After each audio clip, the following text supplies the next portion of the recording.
What's happening, everybody? Welcome to the Paranormies present the Ahnenerbe Hour. I am Johnny Monoxide, and tonight I'm joined by Mr. Scott Taylor, Mr. Adam Haidt, Death, and Bradshaw Wilson. What's happening, fellas?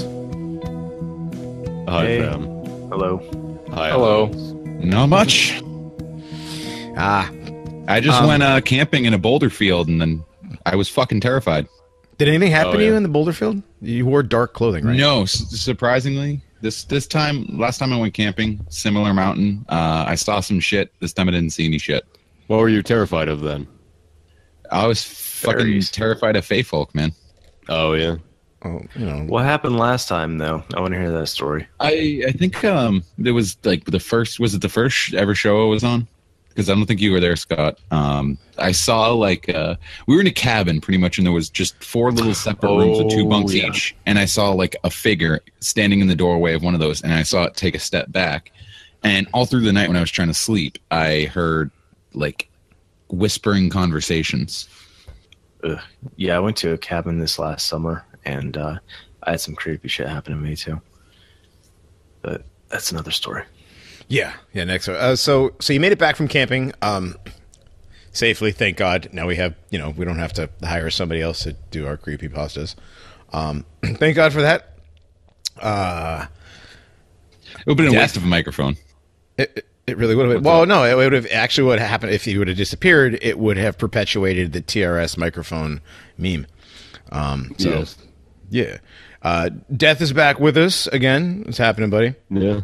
I show up occasionally, and I do things, kind of. Right. Sort of. And Adam, as usual, is is there with us. What's happening, bud? Yep. That's me. Right. That's me. And so we did get one donation this week. Let's do this a little business real quick. We got one donation from Charles, $20. Thank you, sir. Thank you very much. Yeah, Yeah, thank you. That's why we all have better mics now. That's right. That's why we all sound so much better. Yeah. You guys can email us and donate to the Paranormies at paranormiespresent@gmail.com. We are on the Twitter at the Paranormies. You have a 50-50 shot of getting either me or Scott on the Twitter. So, hey, because I'm actually doing it now. So,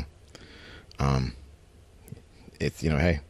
So, what else we got going on? We got the Twitter, we got that. We got the Facebook page. The Paranormies presents the Ahnenerbe Hour on Facebook. And that's about it for the business. Now, I said last week we would talk about the emails.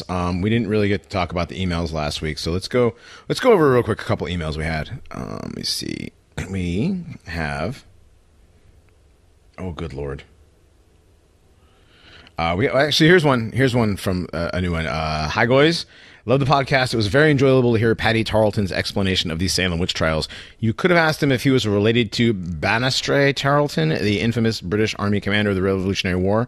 Kind regards, Graham.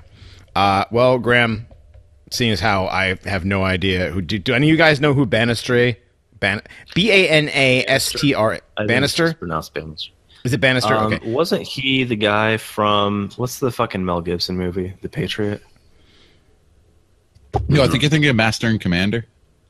I don't know. No, the one where Oh, no, you're thinking of the Patriot. Well, to begin with, is Paddy Tarleton his real name, or is that a pseudonym? To begin with, that's true. I don't know. Hey, Graham. I think Graham. Bannister Tarleton was the bad guy in The Patriot, but I could be wrong. Yeah, I believe so too. You know what, Graham? I will ask Paddy next time I talk to him. Didn't think to ask him. So sorry, fam. We will answer your question though. The Paranormies are on the case. Let me see. And I'm looking. There's so many emails that. Wait, where's the one from last week that I wanted to? Oh, it's the Jews. Here is a great... Oh, never mind. That's not the one I wanted to read. Damn it. I'm horrible at this. Sorry, guys. Oh, God. Okay. Oh, God. I looked it up. He is the bad guy from The Patriot. He is the bad guy? Okay, good. All right. Yeah. Here we go. So let's get down to business. I was wondering if the Paranormies would cover the electric universe. EU is a cosmology that competes with the standard model cosmology and differs in many important ways. Einstein is a fucked Jew. Relativity has no relevance in EU cosmology. CERN is fucked since gravity is an electrical phenomenon and there ain't no Higgs boson. Our understanding of the sun, the climate, Earth's geology, and much more is fundamentally wrong and flawed. Of course, none of that is especially relevant to topics Paranormies covers, says you. However, EU cosmology has astounding implications for our entire understanding of history. For example, according to EU cosmology, Earth once orbited Saturn along with Mars and Venus. The Saturn system was then captured by the sun. It grew unstable in the electric phenomenon that produced major catastrophes on the Earth, such as global flood, the creation of the Sahara Desert, and the destruction of much human civilization. There's many more implications that are explored within articles published by the Thunderbolt Group on www.thunderboltsinfo.wp. And there are other related things. The alien sky and the discourses I feel are especially relevant to the Paranormies. The documentary The Alien Sky, I've actually seen that. It even has interesting implications for meme magic. I think the subject basically means that everything we think we knew about our past, our future, and our universe we live in is wrong, is a suitable topic for a Paranormies episode. Interesting. You know, I gotta say, I like any cosmology that starts off with Albert Einstein was a kike. That's like my primary criteria for deciding on a worldview, to be honest with you. Like, are you down with fuck the Jews? Okay, well, you probably are. I'm gonna join Renegade now. That kind of reminds me. Have you guys ever seen the movie with Ryan Gosling, The Believer, where he's like the Jewish skinhead? That one. That was awful. No, dude, there's that one scene though where he's in like the diner talking to that guy, and it's like the one good scene in the movie. The speech isn't too terrible either, but for different reasons. No, just think about the greatest Jewish minds throughout history: Marx, Freud, and Einstein. And what did they give us? They gave us communism, infantile sexuality, and the atom bomb. And about how like they make us question whether or not that like anything is real anymore. I used to have drops from that. He says Judaism, it's like a sickness. Hey guys, just in case you were wondering why we didn't do a lot of Jew stuff the past couple episodes, we're going to do it now. Oh yeah, I mean, pretty much. I feel like with any episode I'm on, just like I always write on the Jews pretty hard. Right. I can't help it. It's all right. It's all right. All right. So we covered the emails. Thing looks pretty cool. I want to. Yeah. Oh, dude, you want to do that? Okay. I'm on the website and it looks pretty cool. So I mean, we can at least give it a shot. Yeah, we'll go through the fam. We'll go through the research. We'll look it up. We'll check it out, and we'll get back. We'll get back to the rest of you Paranormies about whether or not we do it. All right. So that was the emails. That was business. That was Twitter, the PayPal, all that good stuff. All right. So this week we, first of all, actually, I got a couple of comments about how low energy we've been. So let's keep the energy up this evening. How about that, boys? Well, that's why I had 2 vodka Red Bulls before we started recording. All right, energy all the way. Oh yes, I'm gonna lie. Never mind. Let's just go in a circle and each scream into the microphone really quick. No, let's not do that at all. Let's not do that. Yeah, I'm sure my neighbors will love that. Yeah, I'm sure your neighbors will too. Give me a death metal growl, my niggas. Yeah. No, all right. So Bradshaw, you've been wanting to talk about this for a couple weeks now. We're going to talk about Disney and the weird stuff that is associated with Disney theme parks and other Disney stuff. Am I correct, sir? We are going to be talking about the happiest place on earth, but dare I say the creepiest place on earth. Ooh. Because there's been quite a few deaths over the years because Disney's been around for many, many years. And it's supposedly haunted by the ghosts of those people who have died there. And one of the ghosts is supposedly Walt Disney himself. Which I want to get into another theory that why that's not his ghost. Okay. Yeah, there's a lot of stuff about Disney and Walt Disney stuff that goes on there. You want to talk a little bit about Walt Disney first? Yeah, I want to go around the table here and ask, do you think Walt Disney was /our guy /? I mean, that's the impression I've got just kind of by folklore, but I haven't investigated it and made sure. It was pretty common to be anti-Semitic in those days.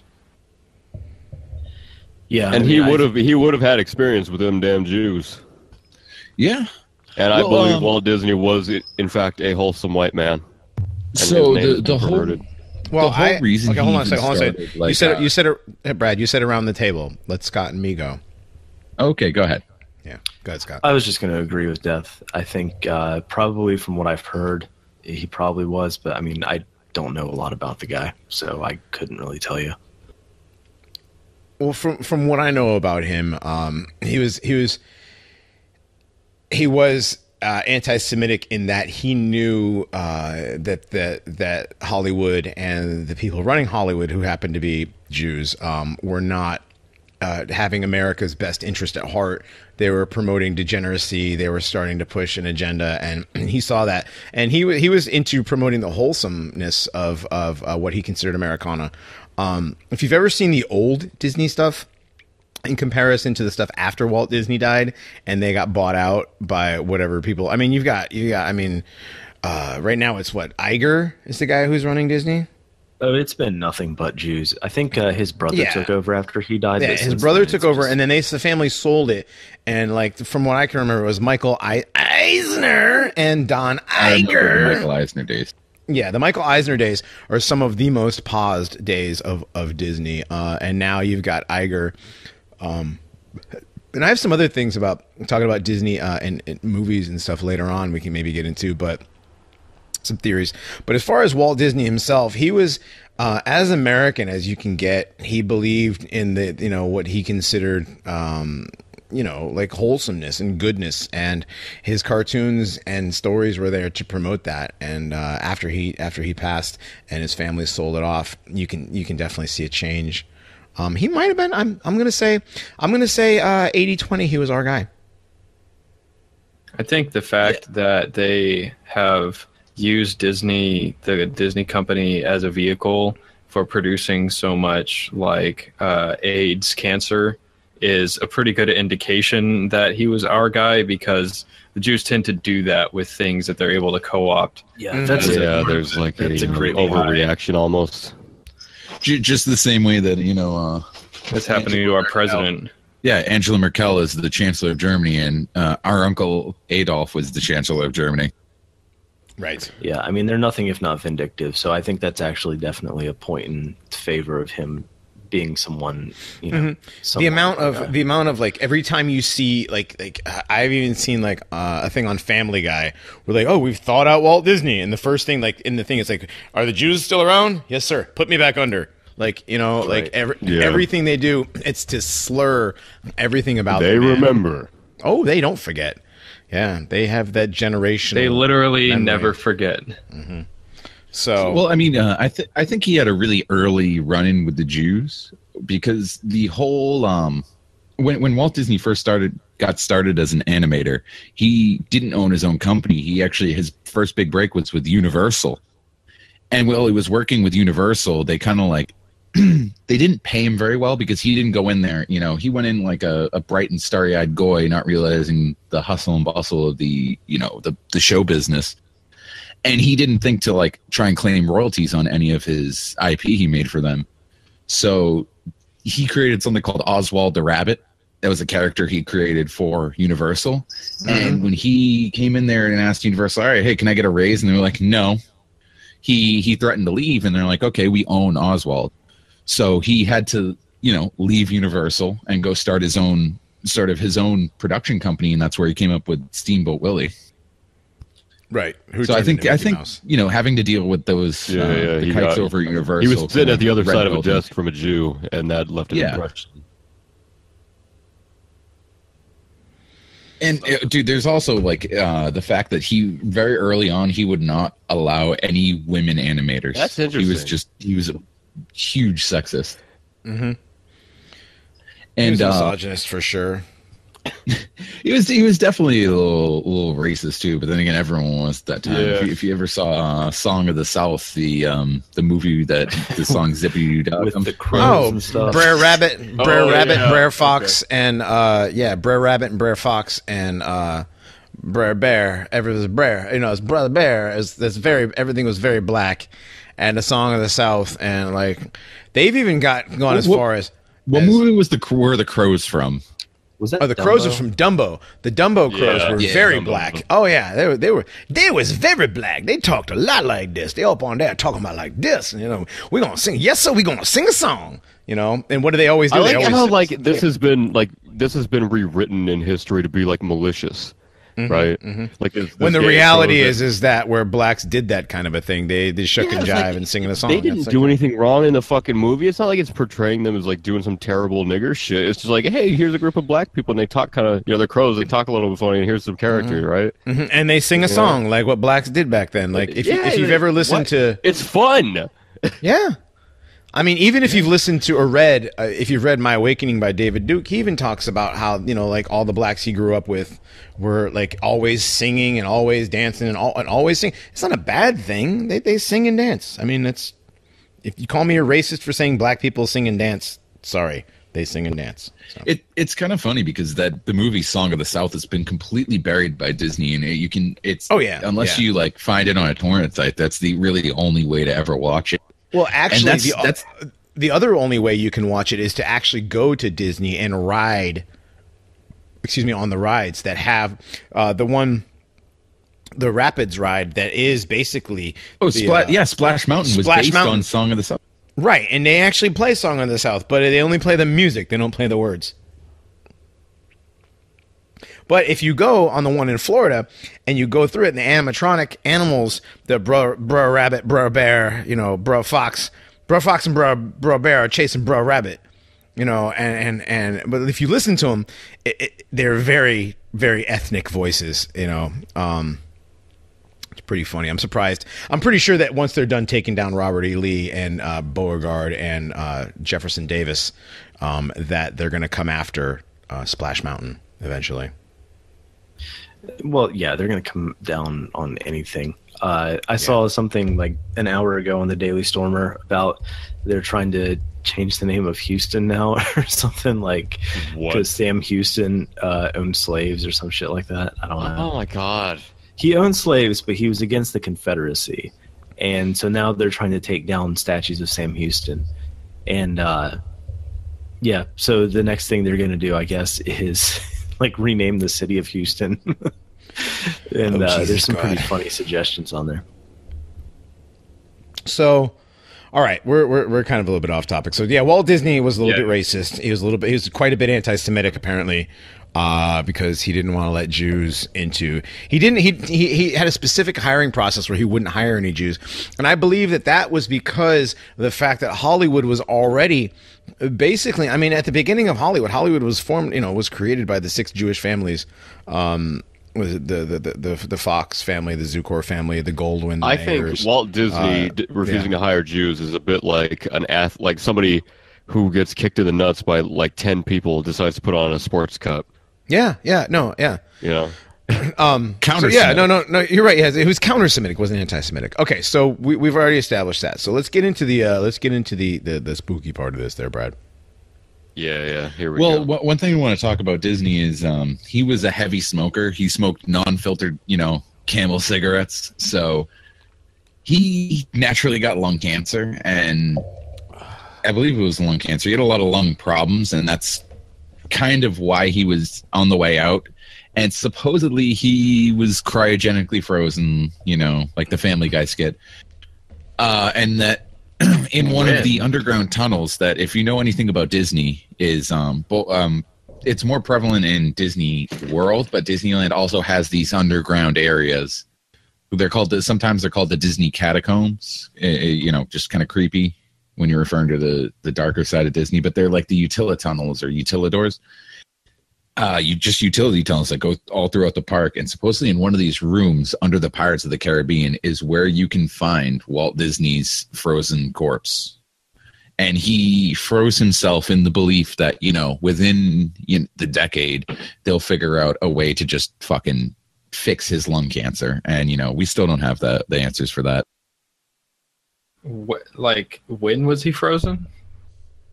When he supposedly died in 1966. Yeah, for cryogenic freezing, it has to happen very, very quickly.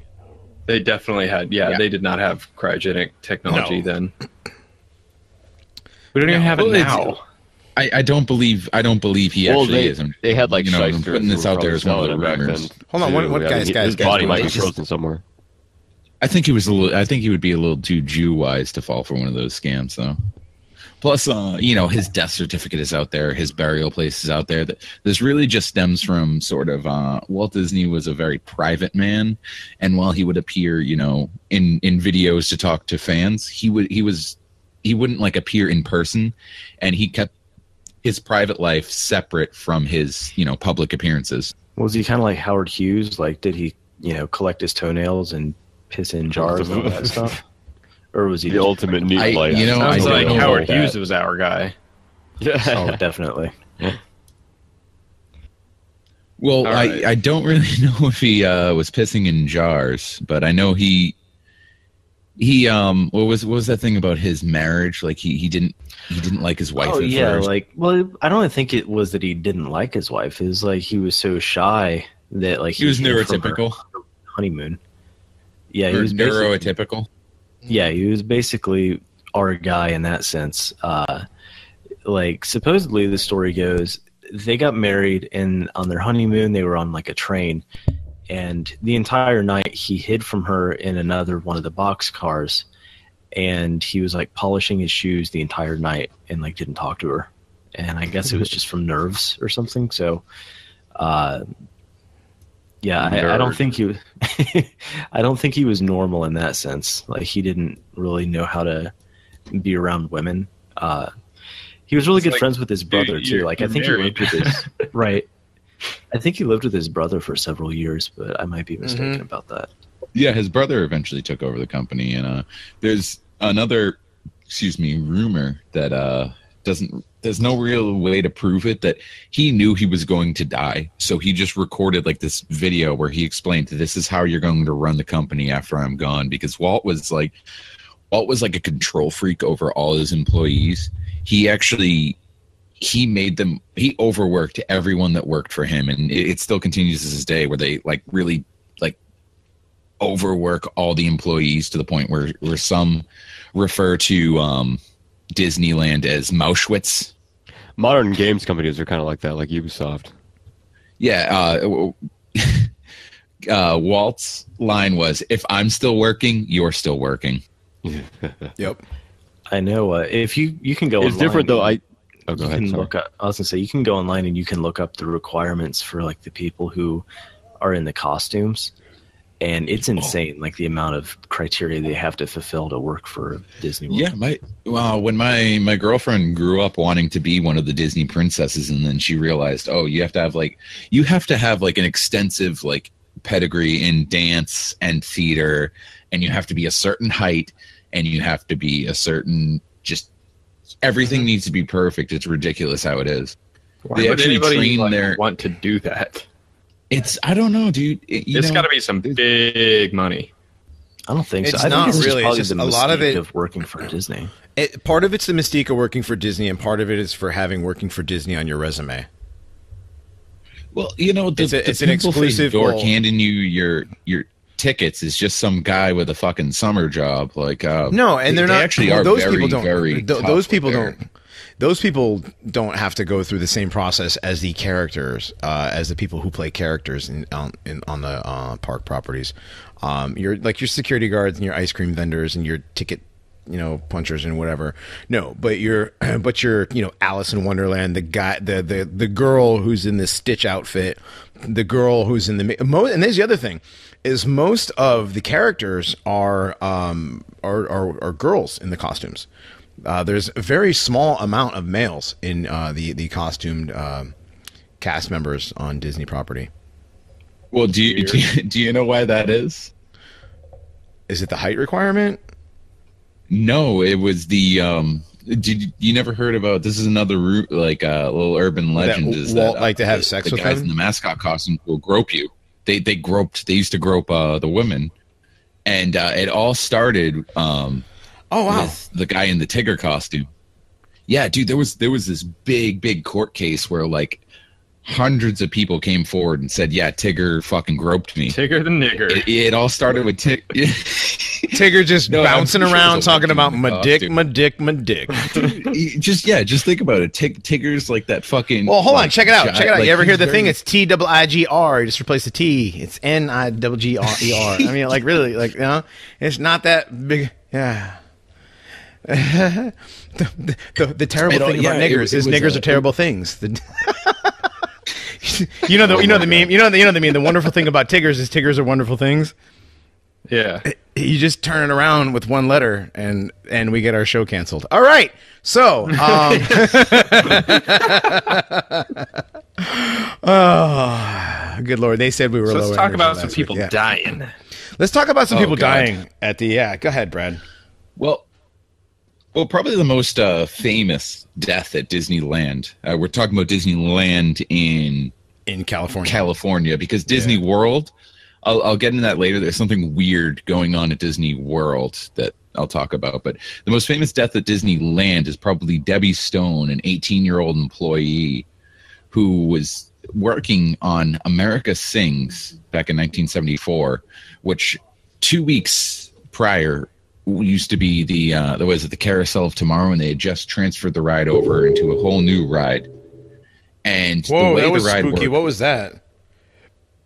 That was my bad. I touched my boom stand. Sorry. Touched it really hard. So the way the America Sings ride and the Carousel of Tomorrow ride works is there are rotating walls, and it rotates out, different animatronics for the people in the stands, so they can see all these things just pass by. Poor 18-year-old Debbie, who was probably just there for a summer job, Right. stood in the wrong place, and the two separate walls came together just to move, like part of the rotating stage, and she was crushed to death. Oh God. And yeah, so That's pretty the metal. ride was just shut down, and supposedly you can still hear her ghost on the ride today, which I believe is still it went back to being the Carousel of Tomorrow. And you can hear her sometimes telling you to be careful. Wait, Carousel of Tomorrow? Yeah. So they're like that's- time traveling? Oh, God. So not only is she a ghost, but she's also gay. Stop it. Stop it right now. PSA. Don't time travel, fam. So was this Yeah. was okay, so This was in the 70s, you said? Yeah, this was July of 74. okay. It's one of the most famous deaths. Wow. Another very famous death happened in 1984, which happened on the Matterhorn when one of the bobsleds was struck by another oncoming bobsled, and a woman was killed. Her name was Dolly, and she was killed. And now that spot on the ride is referred to as Dolly's Drop. Oh yeah, I did read about this. Yeah, the Dolly's drop thing. That's Yeah, she got ejected and she just dropped out, and so she died in a very brutal way. Her head was partially pushed into her body cavity by the car. Oh God, yeah, Dolly's dip. Holy Yeah. crap. The Matterhorn. Dolly's dip, Dolly's drop on the Matterhorn. Yeah, it's Yep. it's some dark shit. Yeah. Well, the thing is, like, she supposedly unbuckled her belt to like help some other kid on the ride. So, like, okay, you're on a ride that's moving. You unbuckle the belt to stand up to help a kid. I mean, at this point, I'm gonna go with play stupid games, win stupid prizes. So, Yeah, you don't a take lot your of people fucking. who She's one of the a lot of the reasons why. incidents- I'm saying she's one of the reasons why theme parks have safety stuff that you can't undo yourself. Oh yeah, it's crazy the number of injuries and deaths that happened like early on in the Disney parks, and because they really didn't have any safety precautions, like, you know, like the drop down bars or anything like that. And even later on, like as I was reading over the lists of incidents at Disney, just how if it wasn't a death, if it was just an injury, how like little the OSHA fine was compared to the, you know, multi-billion-dollar like giant that Disney is. Yeah, no. Now you have you'd have a ridiculous-sized lawsuit nowadays on top of it. Well, one of the things that OSHA's making a ton of money off Disney, like with the number of accidents that are happening. Like you can just go on the wiki page of like Disney incidents, and there's just dozens and dozens and dozens. Like more of the loss from them comes from like paying off the families than like OSHA, because like when I'm just looking like, oh, they're eating $18,000 here, you know, $20,000 here, and that's like nothing. That's nothing Disney. Compared to what they take in at a day at the door. Yeah, that's nothing compared to, yeah, they're probably pulling in. If like that's cheaper than making it safer, like why would they make it safer? Well, the thing is though, is now Disney is prided on being the safest theme park in the world. Like their safety precautions. I have to say that in the past few years, they've supposedly, I'm not sure that this is true, because I mean you can go through and there's like, you know, there's events, things that happen in like 2014, there's events that happen in like, you know, there's another 2014, there's another 2013, 2015. You know, you're not going to be able to stop every old woman from having a heart attack on Space Mountain, but you know, you can put safety precautions into place to make sure people can't stand up during the ride, you know. But you can have the EMTs rush her off the property to a nearby hospital before you declare her dead. Ooh, and is that a thing? I'm going to get into that later. All the deaths at Disney World, which they like to claim that no one's died at Disney World, but Disneyland has a very storied past with deaths, so they cannot claim that. Because even I believe this is the first death was within a week of it opening back in 1955. Oh, Jesus Christ. A brakeman pulled the switch connecting the Disney Railroad's main line with the Main Street USA station too soon. And the train, you know, stopped, and the caboose on the end didn't make it fully across the switch, and just the train crashed. And the, you know, the guy crashed the train and just fucking left. So that was like the first incident at Disney. Wait, the conductor or whatever just left afterward? Yeah, he just crashed. He crashed the train and fucking left. What an asshole. Welp. Honestly, that's me. First, like, for Disney just opened, first day on the job, I fuck up, I'm just leaving. Yeah, that's one of those things where, like, you know, I saw a video of a guy who was like using a forklift to move some shit, and he like dropped an entire like half a warehouse on the floor and like flipped the fucking forklift. The guy just got up, walked out, got in his car, and went home. Well, what else are you gonna do? Yeah, exactly. All right. Yeah, I mean, not intended to work here. Fuck. Yeah, I'm not sitting around. I'm not going to sit around and participate in my own firing. I'm going home. Yeah. You just. I need a beer. Like, I need a beer. Yeah, you know. So. Yeah, just head on over to Club 33. Like, just walk in and just fucking head up to the bar. Oh, Club 33. That's another thing. We'll talk about Club 33 later. Nice. Yeah, that's a good one too, Brad. When we get into some of the other esoteric stuff about Disney and whatnot. But so what else do you have about deaths and whatever? Another death happened in 1967 when a 17-year-old jumped between two of the cars on the People Mover, and he stumbled, fell into the track, and one of the cars just fucking crushed him. Yeah, maybe don't do that one. Well, hold on. Is this the one where the guy jumped and tried to hide, like duck down under the track? Is that the one? I'm thinking. Are you thinking of the monorail one? Because there's been like a lot of deaths like that. Okay, so I'm sorry. What yours wasn't the monorail one? Say that again. I missed. They actually found a guy. I don't think he actually got hit. This is one funny thing is that it actually started the rumor of the monorail ghost, a ghost that would run along the monorail track. But no, it's not actually a ghost. It was just some guy who fucking got up on the monorail track and just started running along it. Okay, yeah. No, I heard. I heard one about in L.A. They have this deal. It's like graduation night where all the high schools get out, like basically at the same night or whatever.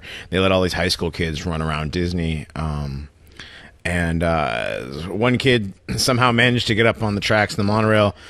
He got stuck or something, and he figured he could duck down under the tracks, and I guess the air pressure of the train coming past him pulled him up into the tracks and ran him over.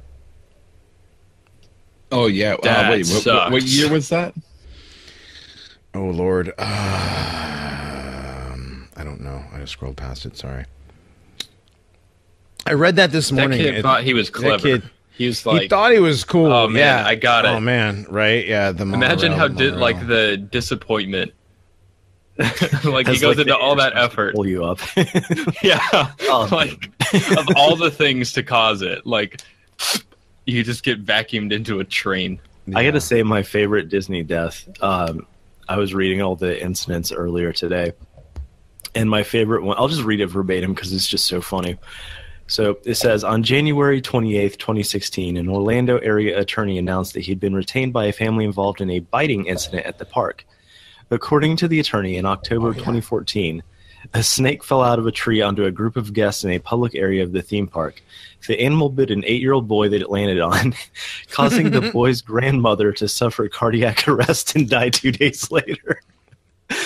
The attorney claimed the snake had escaped from the park's facilities. Basically, Disney said that it wasn't their snake. The snake ended up being non-venomous, and then the park nurse treated the bite with an adhesive bandage, and the family continued its visit afterwards. So the snake falls on this kid. Grandma gets so freaked out that she dies, and the family just leaves Grandma to die in the hospital. Now this is one of those things. This is one of those on it. Yeah, but this is one of those times from like sounds like a scene from a sitcom. It totally is. It's not a scene from a sitcom. It's like from like Modern Family or some shit. Like, no, we paid for the fucking tickets. There was $120 a day. Right. Sorry, ma, but the kids got to go see Animal Kingdom. Yeah. I can just imagine the conversation the family had. Like, well, yeah, it's a lot of money. Like, she'll probably be fine. I mean, she's already dead. Modern healthcare. That was by far my favorite one. Some of them are just gruesome, though. Like the guy that got sucked up, and like some of them like aren't funny. They're just horribly gruesome. Yeah. Like there's one. Oh, go ahead. I'm sorry. Oh, I was saying because I was talking about someone getting crushed by a people mover.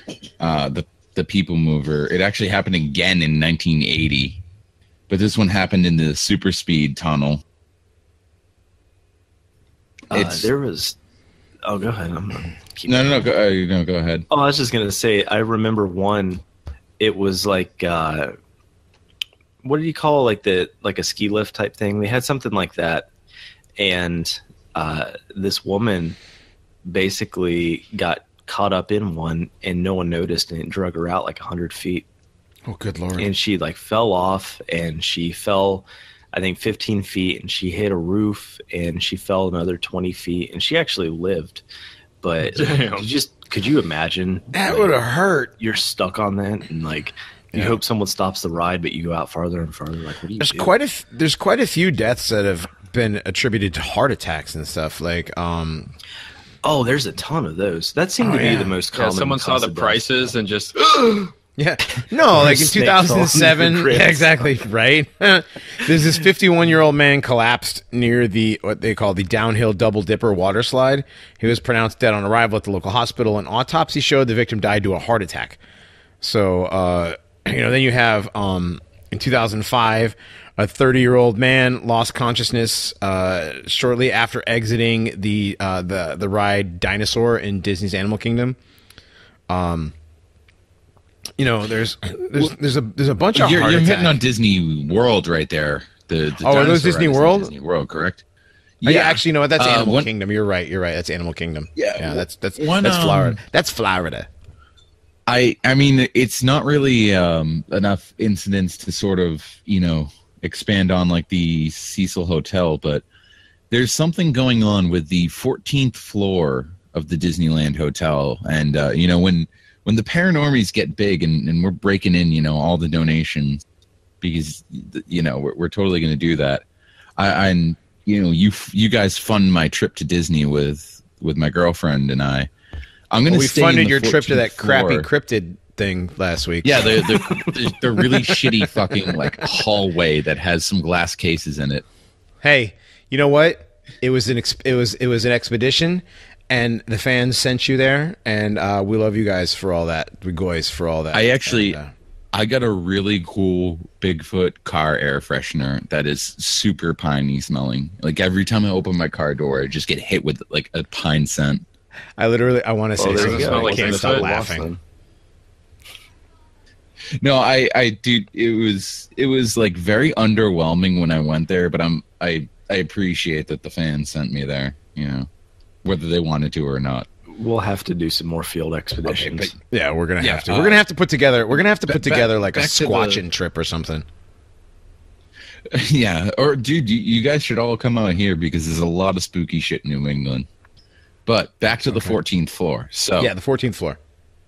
we go back to 1996. A 23-year-old man jumped out of the 14th floor of the Disneyland Hotel and just fucking committed suicide. Just dove headfirst out the fucking window. He wasn't even going to Disney. He just made his way into the hotel and jumped out. Then 2 years later, weird. in 98, a 23-year-old employee jumps from the 14th floor, but he survived. And then in 2008, this was 10 years after the last jump, a 48-year-old man jumped from the 14th floor of the Disneyland Hotel and died in the parking lot. Okay, I gotta ask though, is it the tallest floor in that hotel? Because it could just be that they're trying to get up as high as they can, so they'll make sure they die. Yeah, how many floors are in this didn't hotel? Look into that. I just marked down 14th floor that there was 3 people who jumped from that. It could just be the tallest floor. Because I wouldn't want to chance it on the 5th floor, Yeah, no. Yeah, I believe there was someone who jumped from the 9th floor too. Okay. Yeah, it seems like I don't know, the biggest cause of death at Disney, and I know it's mundane, but it's definitely heart attacks. Mm-hmm. If you have a heart condition, just don't go to Disney because Right. you're going to They're going to feel funny. Yeah, they're adventurous rides. They're scary rides. They're, it's fast. They go around corners really fast.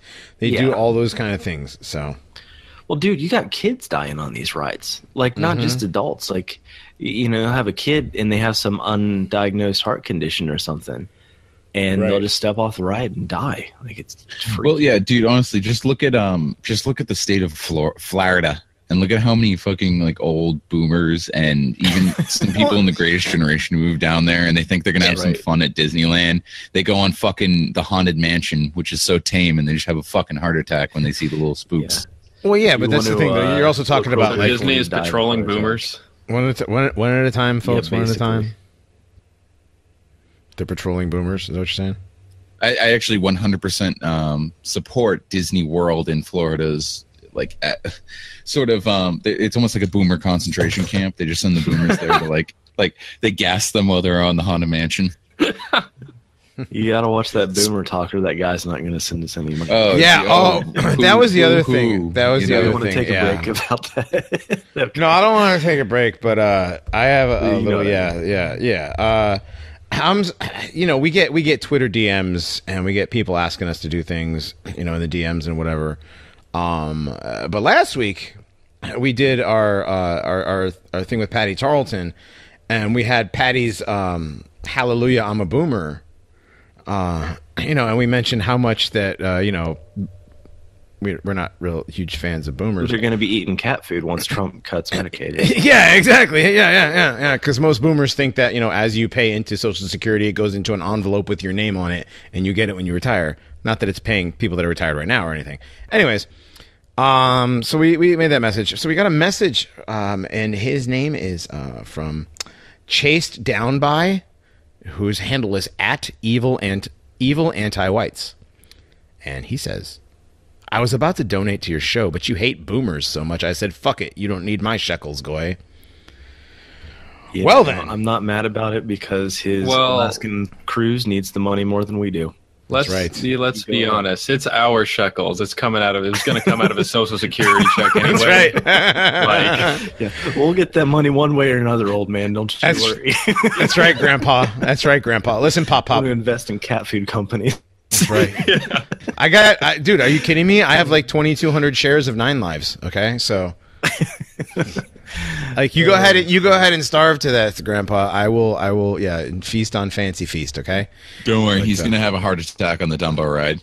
Right. Yeah, go on the Dumbo ride. Don't go. Yeah, no. You know what? Go on the Himalayan thing. Get scared. You got to look good when you get scared by a Yeti. So. I'm actually a little pissed that ride wasn't finished when I went there as a kid. Oh, in Florida? What's that one hotel ride? Is it the... Yeah. Sorry, go. Oh, the Tower of Terror. Tower of Terror is actually really good, dude. Yeah. That's a cool ride. And the best part about that is my 9-year-old kid. My 9-year-old kid loves it. So yeah. So go ahead, Grandpa. I was gonna go on that when I was a kid, and I pussed out. So my dad and my brother went, and I stayed with my mom. Oh, damn! But there was a woman who went on that one, and she had like a stroke, and her brain exploded. Whoa! Yeah. All right. So in that case, maybe you were smart to not go on it. Maybe. Her brain exploded? Well, I mean, not literally, but, like, she had this severe brain hemorrhage and died. And she went on the ride, like, 5 times. So, I mean, at that point, She's suicidal. So they didn't kill me this time. Put me back on it. Right. Wow. So... There's supposedly a ghost on the Tower of Terror. Oh, tell us about the ghost. It's supposedly a bellhop that is on one of the floors, platform D, I believe it is. And you can see him on platform D. He's one of the lesser known ghosts. If you want, I can get into the various ghosts that you can find. Yeah, do the ghost stuff there, Brad. Do you want to do the ghost stuff? I mean, like, we're 10 minutes away from the break, so we could do the ghost after the break, and we could do some other stuff. Oh wow, we're already. I didn't even realize we were that close to the break, man. We're flying along. This is a fun episode. I was worried we wouldn't have enough content to talk about, but I can certainly shitpost about ghosts for like 10 minutes. One of my favorite ghosts that I hear about is George the Ghost, who was part of the Pirates of the Caribbean ride. And if you know anything about the history of the Pirates of the Caribbean, is back when they built the ride in the original days of Disneyland, it was really expensive to make nice props. So they didn't have any, good skeletons. So they asked the University of California, I believe, was it Berkeley? Right. UC Berkeley, their medical department. Yeah. Yeah. They asked them for some people who donated their body to science just so they could take their skeletons. And they used actual human skeletons for the ride. And supposedly by the end, supposedly they eventually phased them out over the years, but supposedly the one in the treasure room at the entrance, the skull that's mounted, I believe it's like, was it above the throne? On you knows. What? Oh yeah. Yes. It's above the throne in the main route. Yeah, so the one above the throne is still a real human skull. Yeah, I read that. That's cool. Crazy. Well, the reason being is that it was cheaper to use donated skeletons than it was to fabricate. What? Yeah. Mm-hmm. Yeah, they didn't have fucking. That is the most Jewish reason I've ever heard in my entire life. Well, no, you got to remember back in like the 50s and 60s, they didn't have 3D printers. They didn't. I guess that's true, but still, like that. They probably would have just dug up someone if they couldn't get like UC Berkeley. Yeah, Shovel's cheap. If you would like to donate your skeleton to the Paranormies, just send us a message on Twitter. And I can get you as many skeletons as you need, fam. There we go. Yeah, but we want donated skeletons. Okay, so what? Where was I before we went off on the little tangent? George the Ghost. So George the Ghost was the ghost of the Pirates of the Caribbean ride. And back in the day, the employees would have to say, "Good morning, George," when they first fired up the ride for the first time in the morning, and then "Good night, George" at the end of the night. And if they didn't say good morning to George, they would be plagued with breakdowns throughout the entire day of just running. Really? cool. That's interesting. So there is like a paranormal sort of tie-in with this. So George the Ghost runs the Pirates of the Caribbean. Interesting. Yeah, and the fact that they had actual human remains, and that's gotta fuck with your juju a little bit. And not your Jew, but your juju. Yeah. Well, back when they built the ride, those kind of people weren't allowed in Disney's company. Right. If only it was stayed that way. Now his brother Roy fucked that all up. That's true. Yeah, he sold it. He sold out, and Roy the Goy. That's what they called him. is that what they called him? No, I just That's made what we that up. call it. That's a good one, though. I mean, I'm like, wow, that's Shabbos Goy Roy. Good Goy Roy. Good Goy Roy sold out Disney to the Eisner family. What other ghosts are featured in Disney? Well, not featured, but Yeah. made their way there. Are there more I mean, ghostly? When we're talking about ghosts that were featured, I kind of want to get into the Haunted Mansion and how there are two separate ghosts of small boys that you can see. One that is very friendly and seems to want to play, and another one that is scared and wants to run away. Some people believe that they're the same ghost, but the sort of explanation behind this one is some woman's young son died. He was probably terminally ill, and she requested the park let her scatter his ashes in the Haunted Mansion. And they were like, "Nah, you ain't doing that," and she just fucking did it anyways. It's very common for people to scatter ashes in Disney without permission. There's a couple of That people is who tried to weird. scatter their ashes in the Haunted Mansion. Then they find they found ashes and they're like, what the hell? And so they left the camera on, and there was an urn. They found like an urn, and it was like "Rest in peace, Grandma" on the urn or something. And so finally, they after X amount of time, they took the urn up and made like a little thing, a little display out of it or whatever. Speaking of Haunted Mansion, wasn't there at the end of the show? I mean, at the end of the thing. I'm sorry. I'm sorry. Haunted Mansion is not the only one. I'm sorry. On Small World, there's a when the ride's over, the lights come up, everybody goes off the boat.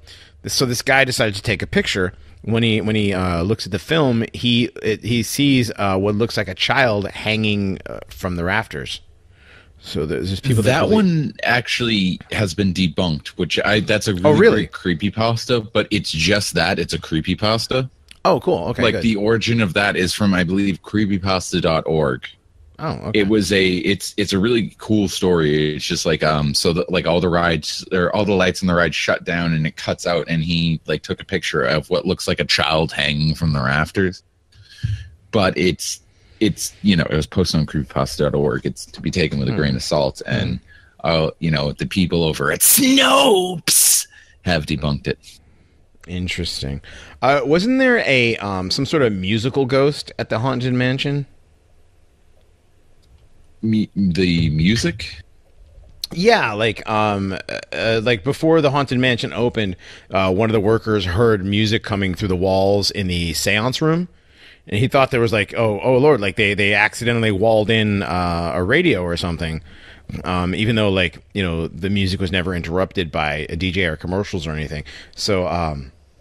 So they actually installed, there was noise and people heard it. And so they actually installed speakers to drown out the noise that people heard coming out of the walls.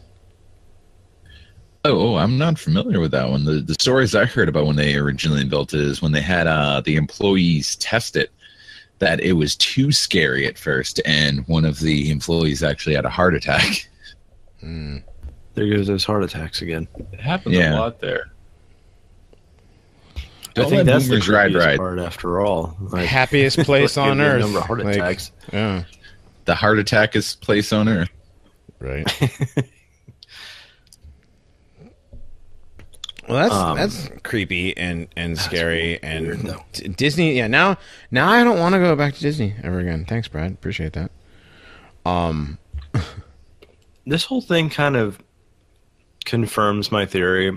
I don't want to say confirms, but my theory is that like high traffic places pretty much always end up haunted after a period of time, like the hotels or Disney World or whatever. Especially with a lot of transients. Yeah. Like you just get so much foot traffic in Disney every single day that I feel like it probably creates some sort of imprint or something. Yeah, dude, you should have to think about how many people visit Disney every single day, and the next day it's different people, and the next day, and the next day. Just how many millions of people have visited both the parks over the years. And yet there are people who are consistently there for periods of time who are kind of providing the atmosphere and the flavor to the whole thing. Oh, Yeah. And then the people that die. Well, there's also And then the people that die.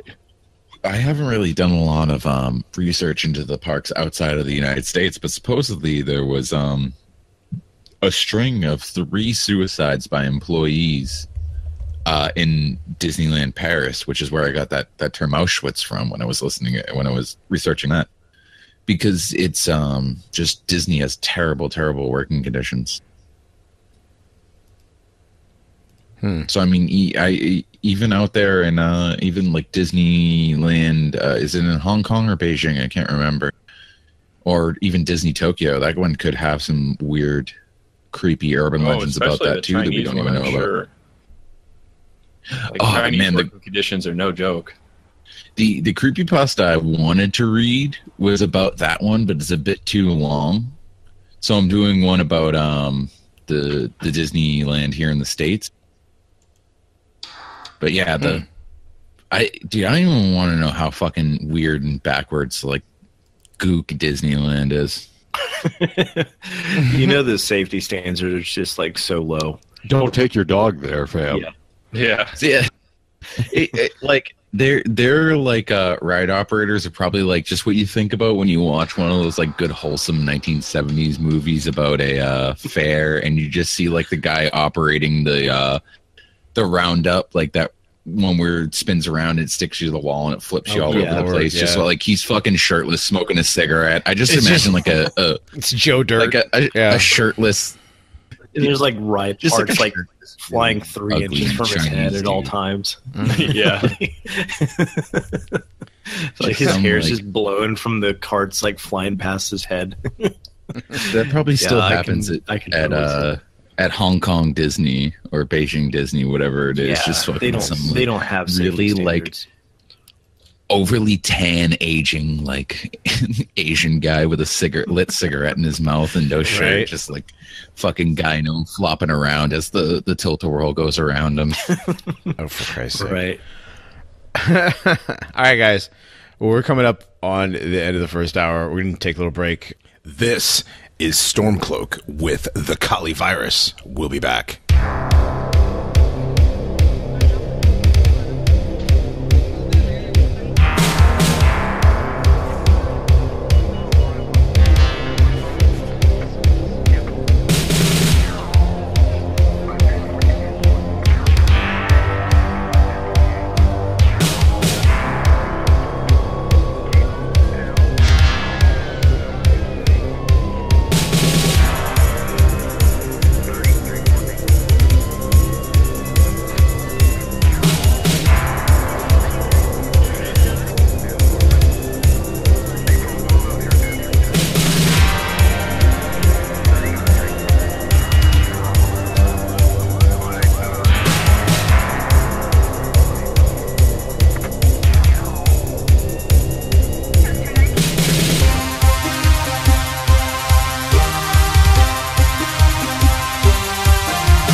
right, everybody, we're back. Welcome back to the Paranormies presents the Ahnenerbe Hour. I am still Johnny Monoxide, along with Bradshaw, Death, Adam Haidt, and Scott Taylor. We are talking spooky Disney stuff. We've mentioned a lot of stuff about people dying and having heart attacks and weird ghosts and stuff. There's a lot more where that comes from, huh, Brad?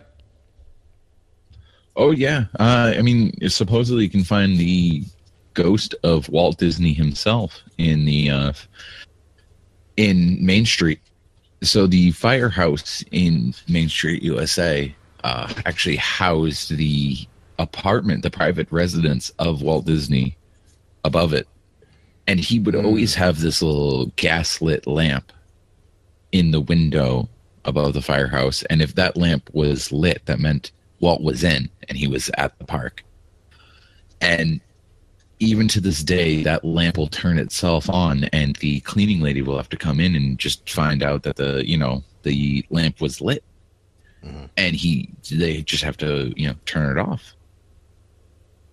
So maybe Walt's still there looking over his what he created. If only he saw who's running it. Right. I was going to say that I think it's really weird that he would live in Disneyland, but then I realized that anybody with the kind of vision to create something like that, like obviously they would live there.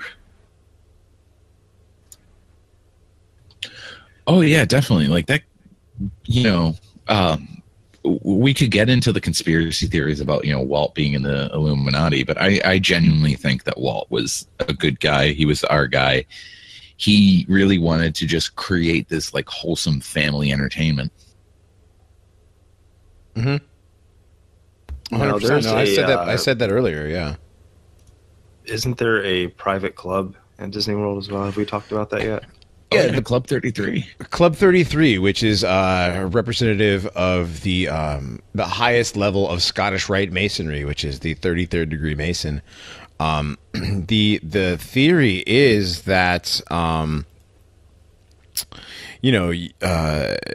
it's exclusive and only it's the only location in Disneyland that serves booze. So there's it's like got a hidden access door. You can't get into it from the street. Walt Disney wasn't a Mason, but he had been a member of the Masonic Demolay Society when he was a kid. The thing about this club is they have a pretty steep initiation fees. A corporate initiation fee is somewhere in the realms of $40,000. Individual members is $27,000 as an initiation fee, and it's $11,000 in dues a year. That's kind of interesting. If we get enough donations, we promise we'll apply. So right. Send us, yeah. Send us your money. Send them right. in. Right. Yeah, man, I wanted to be able to drink while I'm at Disney. But you guys just don't put it in a thing and suck it out of a camelback like I do? No? I'm the only one? Yeah, you can do that. I've done that before. Oh, yeah, dude. Yeah. Dude, as a dad walking around Disney, if I can't have a fucking beer, are you kidding me? Like, yeah. Well, actually, that's Disneyland. That's Disneyland. I know at Disney World they sell beer because I've been to Disney World. I've never been to Disneyland. You go to Epcot, they got fucking like Bavarian beers and shit in the German. Yeah, but the thing is at Disneyland they don't serve alcohol at all. So that's rather interesting to say the least. But no, that like when you mentioned the camelback, that brings me back to like my high school days when every single field trip we went on, my buddy would have a camelback with a 750 it was a liter of Jack Daniels. He would just pour into his camelback, and like anytime I wanted to sip, I would just hit him up, and he would just squirt some fucking Jack Daniels in my mouth, and that made every fucking field trip great. Nice. All right, let's talk about Disney some more instead of your horrible, okay. your horrible high school field trips. Yeah, I drank a lot in high school when I shouldn't have. So Space Mountain.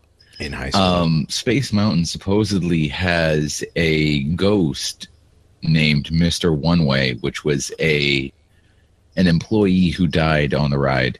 And he will, if there are any empty seats on Space Mountain when you are riding it, he will just, materialize on it And by the time you hit the end of the ride, he's just not there anymore.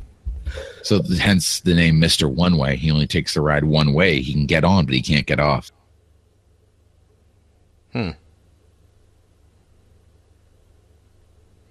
Interesting. So what, like, you turn around, you look in the empty seat, and this dude's just hanging out there? Yeah, it's just some random dude in your fucking Space Mountain car. That's creepy. Space Mountain, well, dead. Space Mountain's kind of, I mean, it's a dark ride anyways. Not if you guys ever been to Disney, but it's like really dark, and that's kind of the point of the ride, is that, you know, you're supposedly in outer space, and there's a ghost riding. It's two seats, like, you know, you and somebody sitting next to you. So I can imagine how scary it is if you're going solo and all of a sudden there's somebody sitting next to you on the ride. It's pretty creepy. And you have to ride the whole thing with them.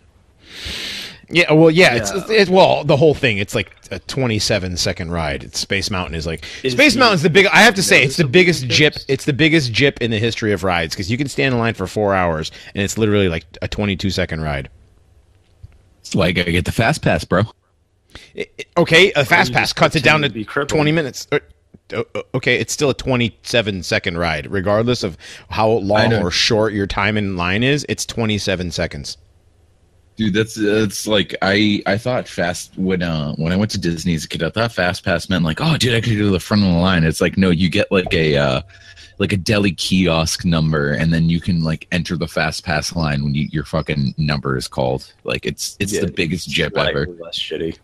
Yeah. Oh, gee. Another. I mean, hold on. You mean there's people who are good at screwing people out of things running Disney now? Interesting. Oh yeah, color. Imagine my shock.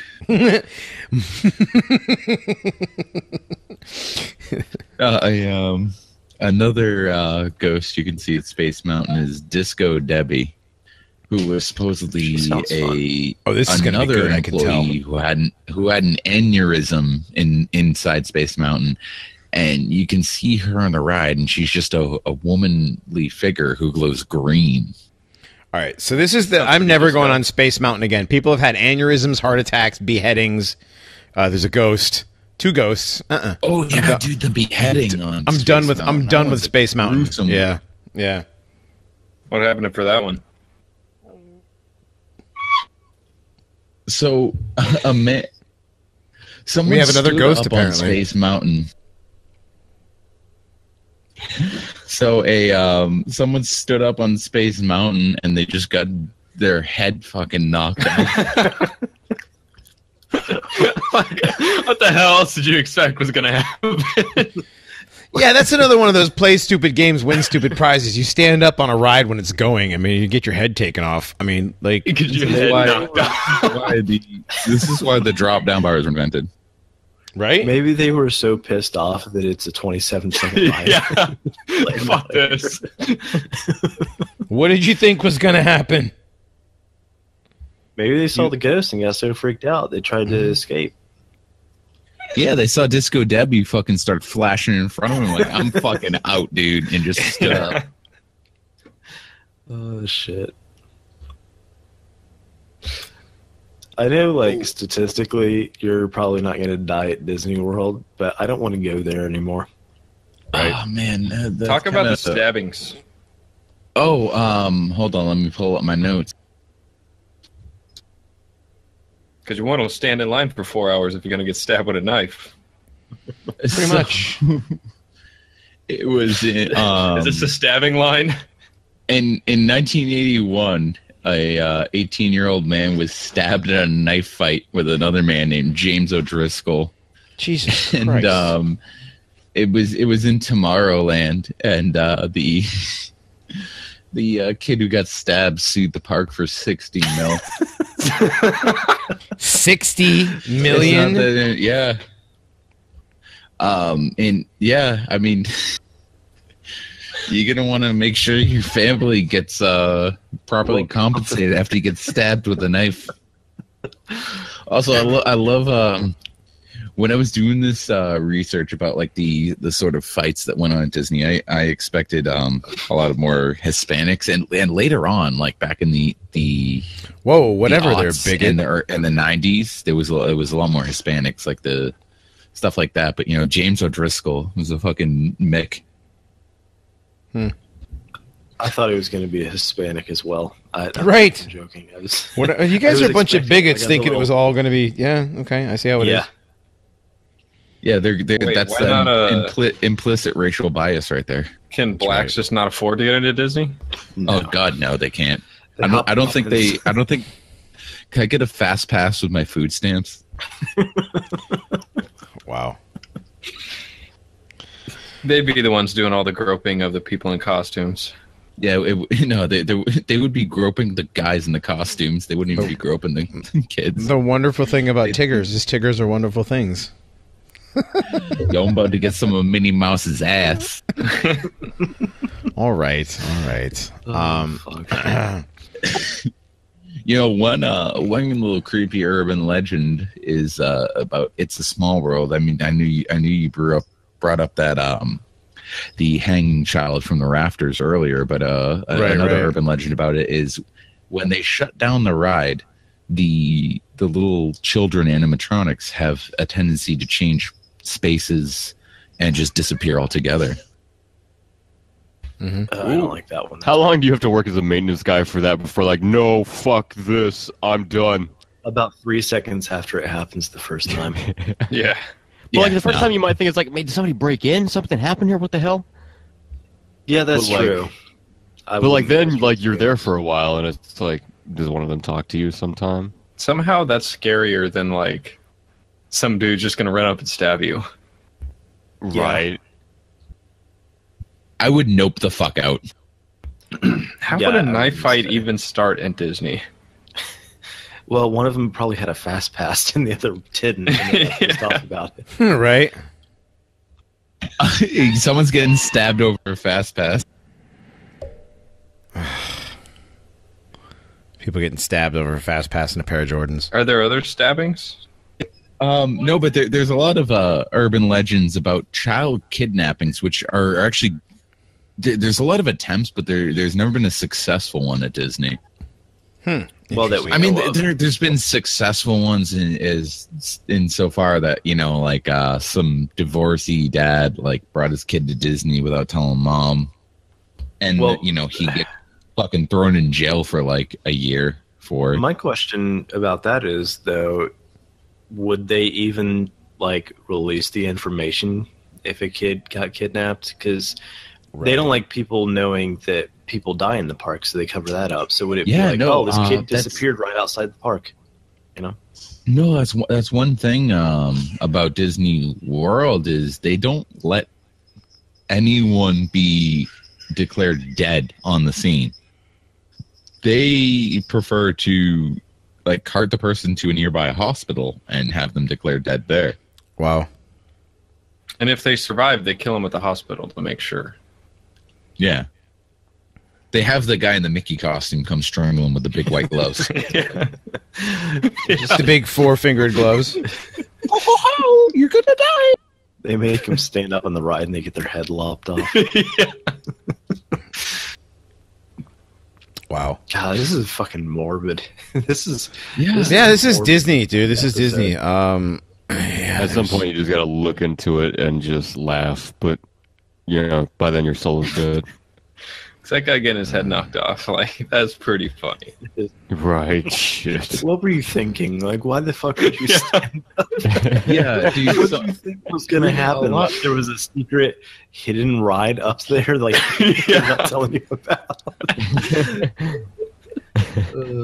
I don't know. It's so ridiculous to me. I don't know how you would even... I think it's funny that it was like, it's a 27-second ride, so he like got the fastest like smackdown of all time. He must have immediately stood up. Like, the ride takes off and he just jumps out of his seat right away. Oh, Because like you have to get bad. the thing unbuckled and everything, don't you? So he must have done it like when they walk down and they're like tugging on your seatbelt to make sure it's locked in. Like he must have started when the guy like pulled his thing and walked past, and he's like already trying to Houdini his way out of there. Well, he's the guy that probably made it so they have to check your fucking seatbelts, you know? Probably, yeah. You got to think every rule at a theme park is because some jackass got his head lopped off. Doing something really fucking stupid. I mean, just think about how many fucking OSHA fines that just, Disney's taking on the chin. Think about how much money Disney has spent lobbying to modify shit like OSHA and like implement stuff like that. Think about how high our national debt would be without Disney funding all these OSHA fines. Yeah. Think about It's like every other week. how low our debt would be if aerospace and weapons technology companies weren't making Disney rides. But Well, aerospace and weapons I have companies are too much super fun at Disney to badass. care. And that, Well, if you look that- at most, but they're getting government funding. If you look at most Disney rides, you'll see that they're made by like Raytheon or like Westinghouse or these other military industrial complex companies. It's interesting. That's weird. Maybe they're trying out new executions. Like at Gitmo, they're just gonna have a head lopper offer. Sure. Yeah. No. It's They like have it's one that, pretty. like- Yeah. It's Torquemada and his means of execution. Just They have one that like sucks your head up into like a train track. Yeah. Well, yeah. That's your. It's elaborate. Well, it's not that elaborate. I mean, they just have to just recreate the what they call that's the one, Brad, the Grad Night Ghost. Is the guy who got sucked up. The guy's name was Thomas Cleveland, and that was in 1966. So he thought he could sneak into the park by climbing across the monorail track. And he figured, he said, "Oh no, here comes the train." So he ducked down under the train. He got sucked up into the mechanics as the train ran over him. So. What a fucking dumbass. And now occasionally Good try. late at night, you can see the ghost of Thomas Cleveland running up and down the monorail track where he died. So Fucking retard. You can What do just you hear expect him whispering like, "Shit, man, I thought it would work." right? Oh no. That sucks. It's his fault. I don't. Is have that the only decapitation at Disney? that we know of. That we know of, yeah. I mean, but like, I don't actually Brad, know are if there that's the only more? one that we know of, but Are there more decapitations, Bradshaw? Hold on, let me look through my note. So in the meantime, let's talk about some other crazy Disney stuff. You guys know about Disney. the decapitation, but do you guys know about a river country? What's I don't know. What's that? No, I do not. You guys have never heard of River Country? It was Disney World's first water park before they ever opened Typhoon Lagoon or Blizzard Beach. It actually used water from the natural water around. It was opened in 1976. And the reason they had to close it is because an 11-year-old boy caught a brain disease from the amoebas in the fucking natural Florida water. Oh, Jesus Christ. Yeah, That- Florida Yeah, water. and they just completely abandoned the park, and a lot of it was on an island inside one of the lakes around Disney, and a lot of urban explorers have just gone over there over the years, and it's really just creepy and abandoned, and sometimes the loudspeakers will still play the music. What's it even hooked up to? I don't know. That's the creepiest part, that people claim to still hear music there. And it was, I don't know. It's just kind of weird that you can think about a water park where everything's so fucking chlorinated, but this one used natural water from the lake. I wouldn't want to fucking get splashed down there, get water up my Florida nose. water? Are you kidding me? There's no fucking way. As someone who's been to Florida multiple times, there's something in the fucking water down there. Those people are There's just, amoebas. we need to turn, we know what's in the water. It's we need amoebas. to turn Florida into just a fucking glass peninsula. That state is beyond saving. Take out a lot of boomers. All right. All according to plan. there is concentrated butthurt occurring in a sector down, in the southeastern United States. I'm not naming names, but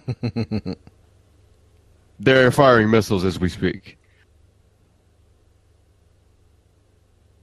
You don't What? say. I'm confused. But yeah, that whole the child dying at like river country was a big thing. Like this was before water parks were really popular. This is like, you gotta remember, this was 76 when they opened this. Right. And they eventually closed it down in the 2000s. Like it went all the way to like the early, I think it was let me look at the year they closed it.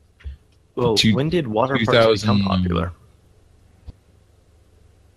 I'm not think really that was sure. the I same mean, thing. you know, I'm not the kind of guy researching like the amusement parks here. I'm just researching creepy shit about Disney. But they closed down in 2001, which I don't want to know about like some like Sasquatch at Six Flags. I don't need to know about that. I'm just doing Disney right now. Right. But yeah, the river country closed as late as 2001. So I mean, we entered the next millennium with, you know, this fucking nasty ass Florida water. Mm-hmm. I think that's the creepiest thing we've discussed is, you know, Florida. Brain amoebas. Yeah, dude. That's... Everyone in Florida probably has one of those. Yeah, probably. So let's bring it back to Disney World or Disneyland in California. Right. Yeah. Supposedly on Main Street, USA, there is a woman in Victorian dress, a woman in white. And if any child gets lost on Main Street, she leads them back to the baby care center so they can be found by their parents. And a lot of people theorize that she's been there since before the park was there. And she's sort of a benevolent spirit, just trying to help out children, which, I mean, if you think about the kind of old-timey look of Main Street, it's very old-timey looking. Maybe she would feel at home there and be friendly towards the people. Right. Okay. That's kind of weird, though, that you say she'd been there since before the park was there. Like, what was there before the park? Was it just like a forest or something? I'm actually not sure where Disney Land was built. I know Disney World was just like this big area of swamp, and when Disney was originally buying up all of the land for Disney World, they bought it up under different shell companies, pretty much, just because they didn't want anyone to know that they're building another park. They might have done the same thing with Disneyland, but Disneyland was a much smaller operation when they first did it than Disney World. Mm-hmm. Huh. Well, Which that's kind of goes back to Walt's secrecy. Like he's a very secret kind of guy, very private guy. right. Okay. Do we have any more ghost stories? Yeah, there's Any good ones or any more? there's the footage of the like spirit walking around the Disneyland park, which I can link to you guys, and maybe you could throw it in the show notes. But it's just like clear CCTV footage of just a fucking like spirit walking around. Really? No one knows who it is. Maybe it's Walt. Maybe it's, you know, another person who's died at the park. But there's just it's actually one of the more compelling CCTV footage, other than that one in what was the one in England? I believe we talked about in a previous episode of the ghost in the robes coming out and closing that door. Was it like the Henry V or something? That place? I can't remember what it was. It was one of the towers. I think it was the Tower. Was it the Tower of London? It might have been. Are you talking about where like they leave the door open and then the ghost comes out and closes the door? Yeah. Yeah. That's the one.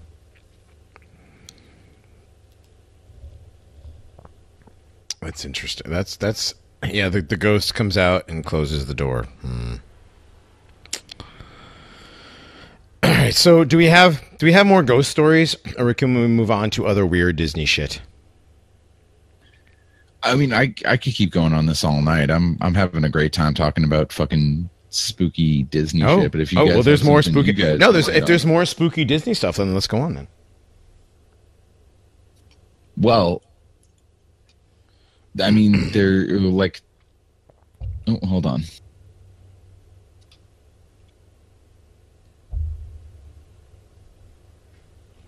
because there's all kind.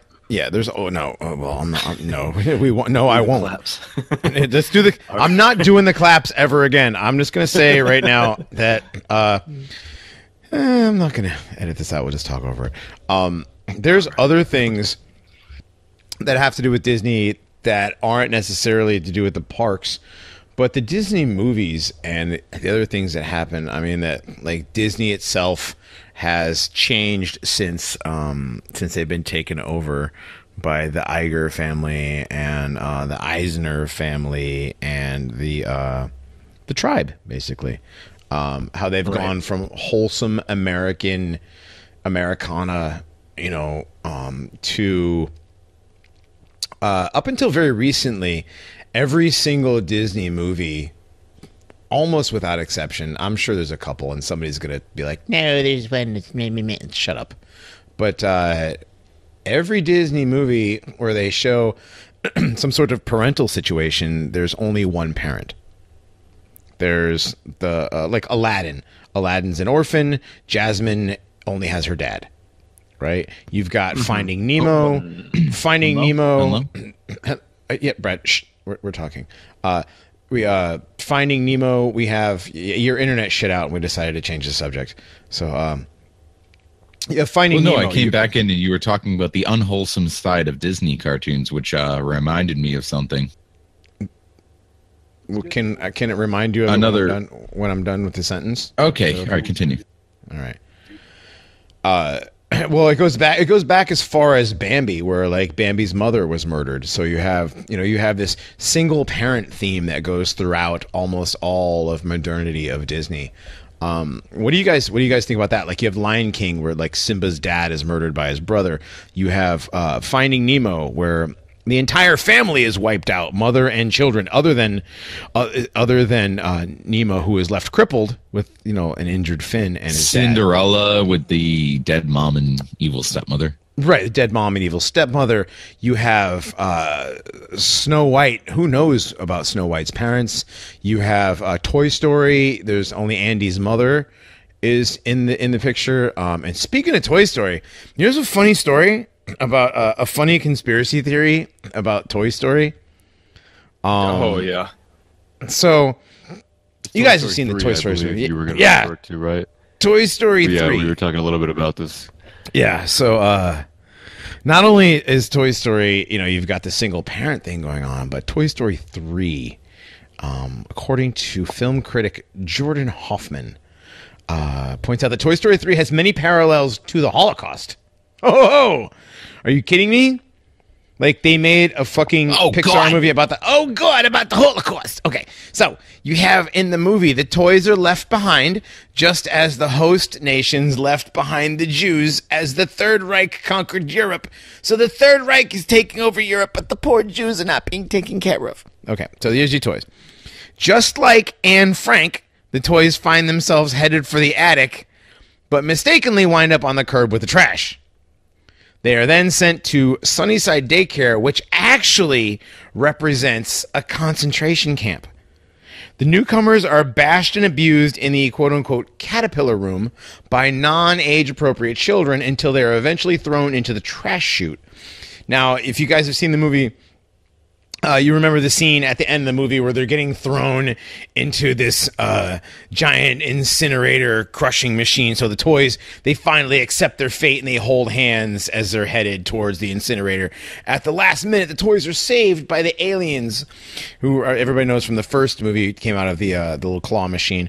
So the aliens save the toys, who obviously represent the Allies. And in the end, the protagonists relocate to a place where many of their kind already live and have an established foothold. The United States. They go into the oven and then the shower starts squirting out. Oh, yeah, that would be the thing. But, like, how fucking paranoid and kikey do you have to be to draw an analogy to the Holocaust from this fucking movie? Like, really? With the incinerator, that's pretty insane. But like, I always got totally like an Island of the Misfit Toys angle from the daycare. Like, did you really? How so? You really? I mean, well, I mean, if you can see how it was the weird bear with the fucking cane. there's a hierarchy and stuff and whatever, and then you had the Ken doll who was kind of like sort of a traitor and whatever. I guess I can see it the more I think. Yeah, well, not only was he a fag, but he was a traitor. So, well, so was the bear. The bear wasn't necessarily a traitor as much as he was very schemy and shisty. I think they might have tried to represent him as the evil German, head of the thing. But let's not talk about Toy Story 3 for the rest of this episode. Let's move on. Getting into like movie theories is gay. Oh God, yeah. No, we like the show is already ripping off the pause button. We don't want to do that too. So here's something though about ripping Disney. off the pause button. Is that a show? Is that a thing? Oh, What's yeah. the pause button? Movies? Oh, what was Scott going to say? Because he was Scott, were you going to bring up the Disney's birthday gift? No, I was going to bring up the parent thing and how it kind of went from being a negative to a neutral or even a positive. Like in with the evil stepmother, for example. Obviously, her mother not being around is presented as like a negative obstacle that Cinderella has to overcome. Mm-hmm. And you go from that, where it's something that's not ideal, to Finding Nemo, where it's like not a big deal. Right. Or I don't know any of the other modern Disney movies, but I'm sure all the single parents in there, like it's not a big deal. It's just how things are. Right. So I don't know if that represents a change in the culture or if they're trying to push a certain change, but I don't know. It's kind of interesting how the way it's presented is different, even though there's been single parents for the entire history of Disney films. That was all I had to say. Yeah. No, I kind of agree. An easy way to like make a sad, like tragic sort of character. Oh yeah.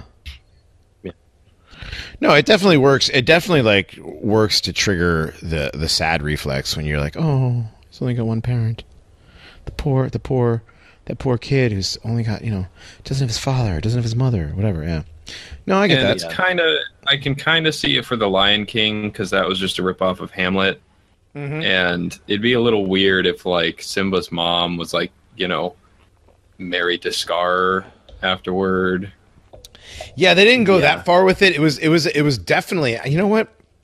You're not the first person that's tied the Hamlet reference into the Lion King, but yeah, she didn't marry Scar, which would have been a complete Hamlet thing. But well, a lot of the earlier stuff was drawn from like old European folklore as well. Mm-hmm, so I think if there's single parents, it kind of probably stems from that because in folklore it's presented as an obstacle to overcome.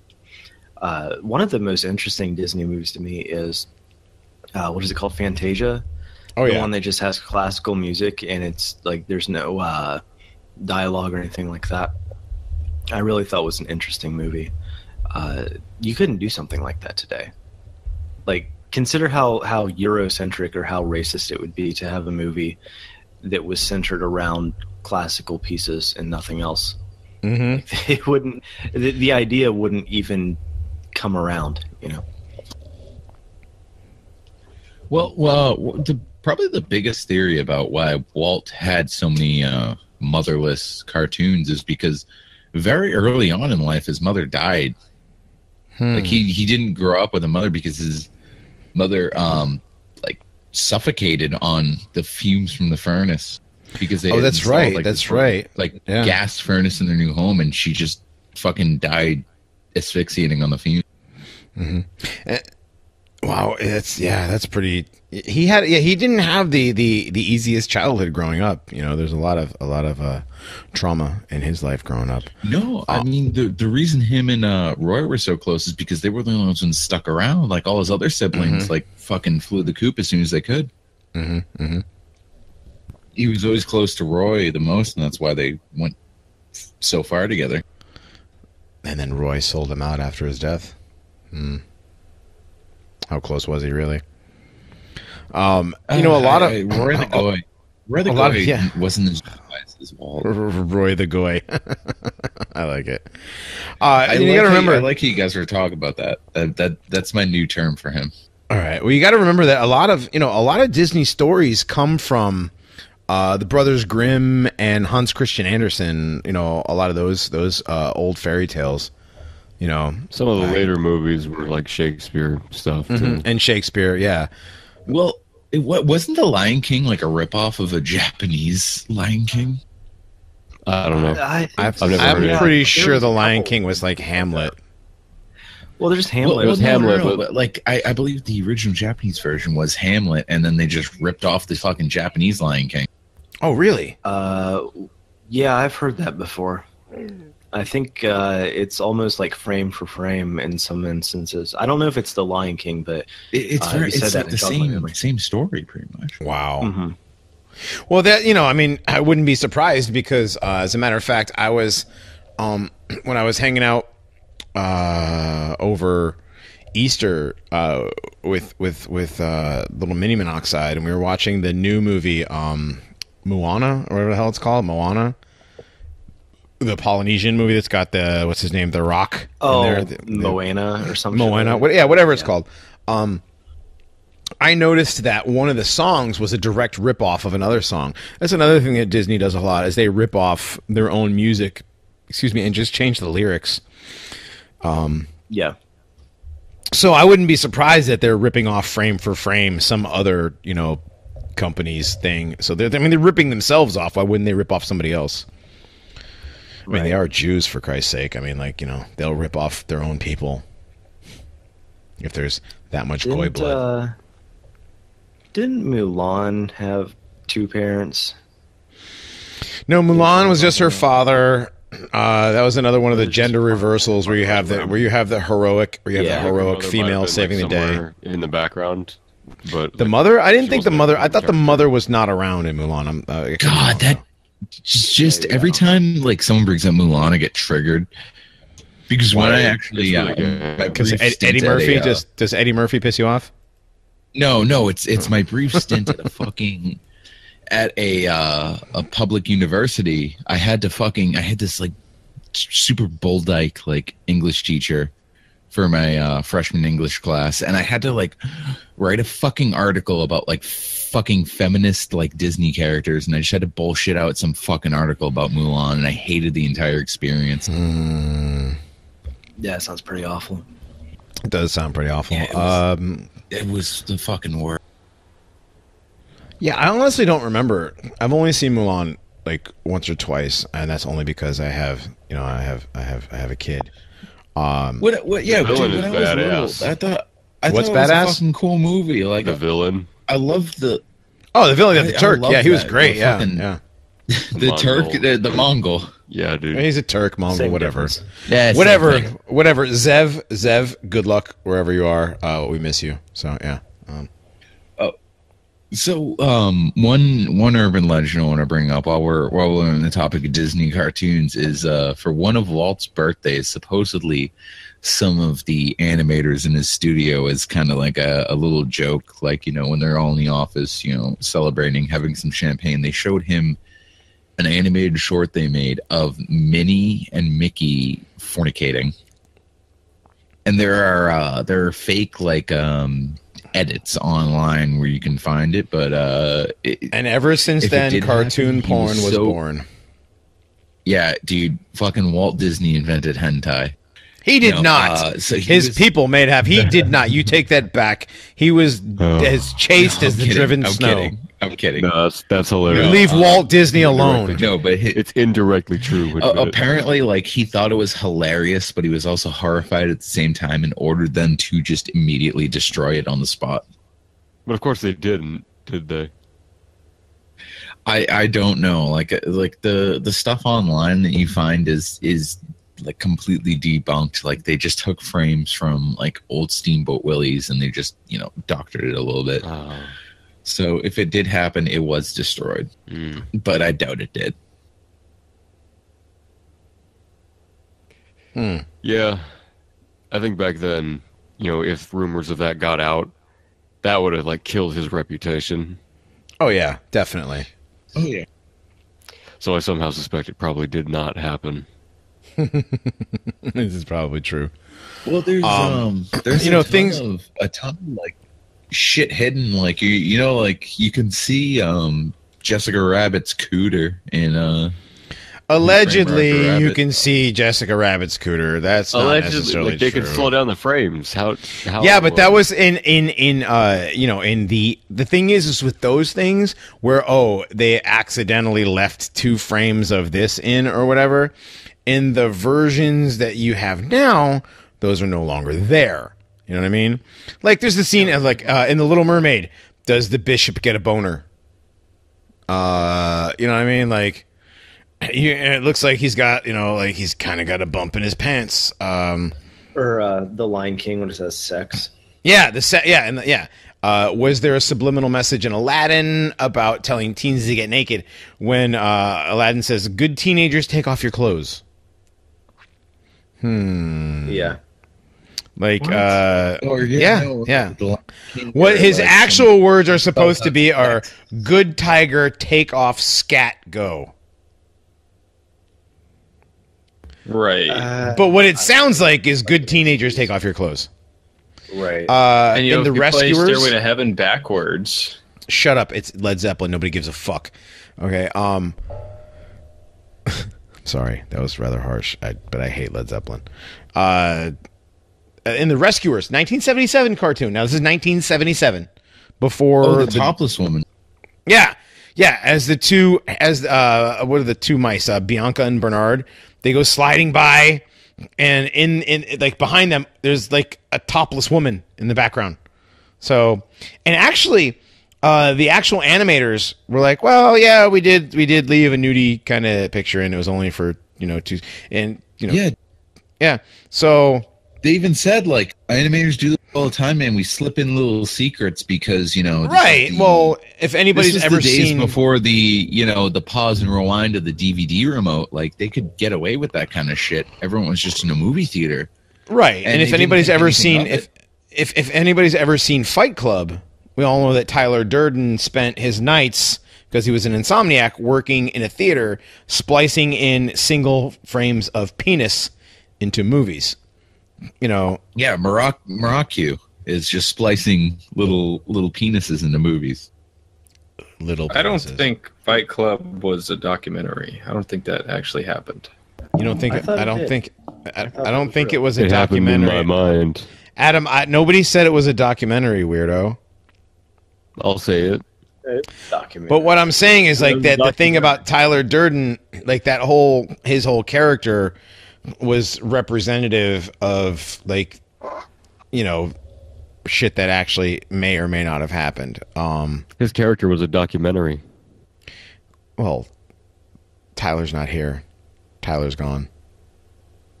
Yeah. Well, no, it's a real movie. It really happened. But, Sure. that's Sure. I mean, I've had single serving friends on airplanes, whatever. No, the whole thing happened. But, Yeah. Okay. It was actually like a documentary, so like they filmed It was literally Adam punching himself in the face in a parking lot. That's what happened. Yeah. That's the whole reason why Adam's so adamantly about it not being real, is he literally punched himself in the face for 2 hours one night in a parking lot. yeah, that's true. So you guys heard about weird? Speaking of stuff about Disney, like weird stuff, like the underground tunnels and underground entrances underneath Disney. Yeah, we talked about that a little bit earlier. Yeah. There was a so supposedly, well, you guys have heard of the MK Ultra project, which we've talked about on the Paranormies before. There's a lot of Disney people that are involved supposedly with the MK Ultra. Your Miley Cyrus's, your other Disney, Britney Spears, whatever, your other Disney people. Dude, I don't think you realize it's cool. Miley's a tried thought now. She's not no. First of all, that's not Miley Cyrus. Now. That's not Miley Cyrus.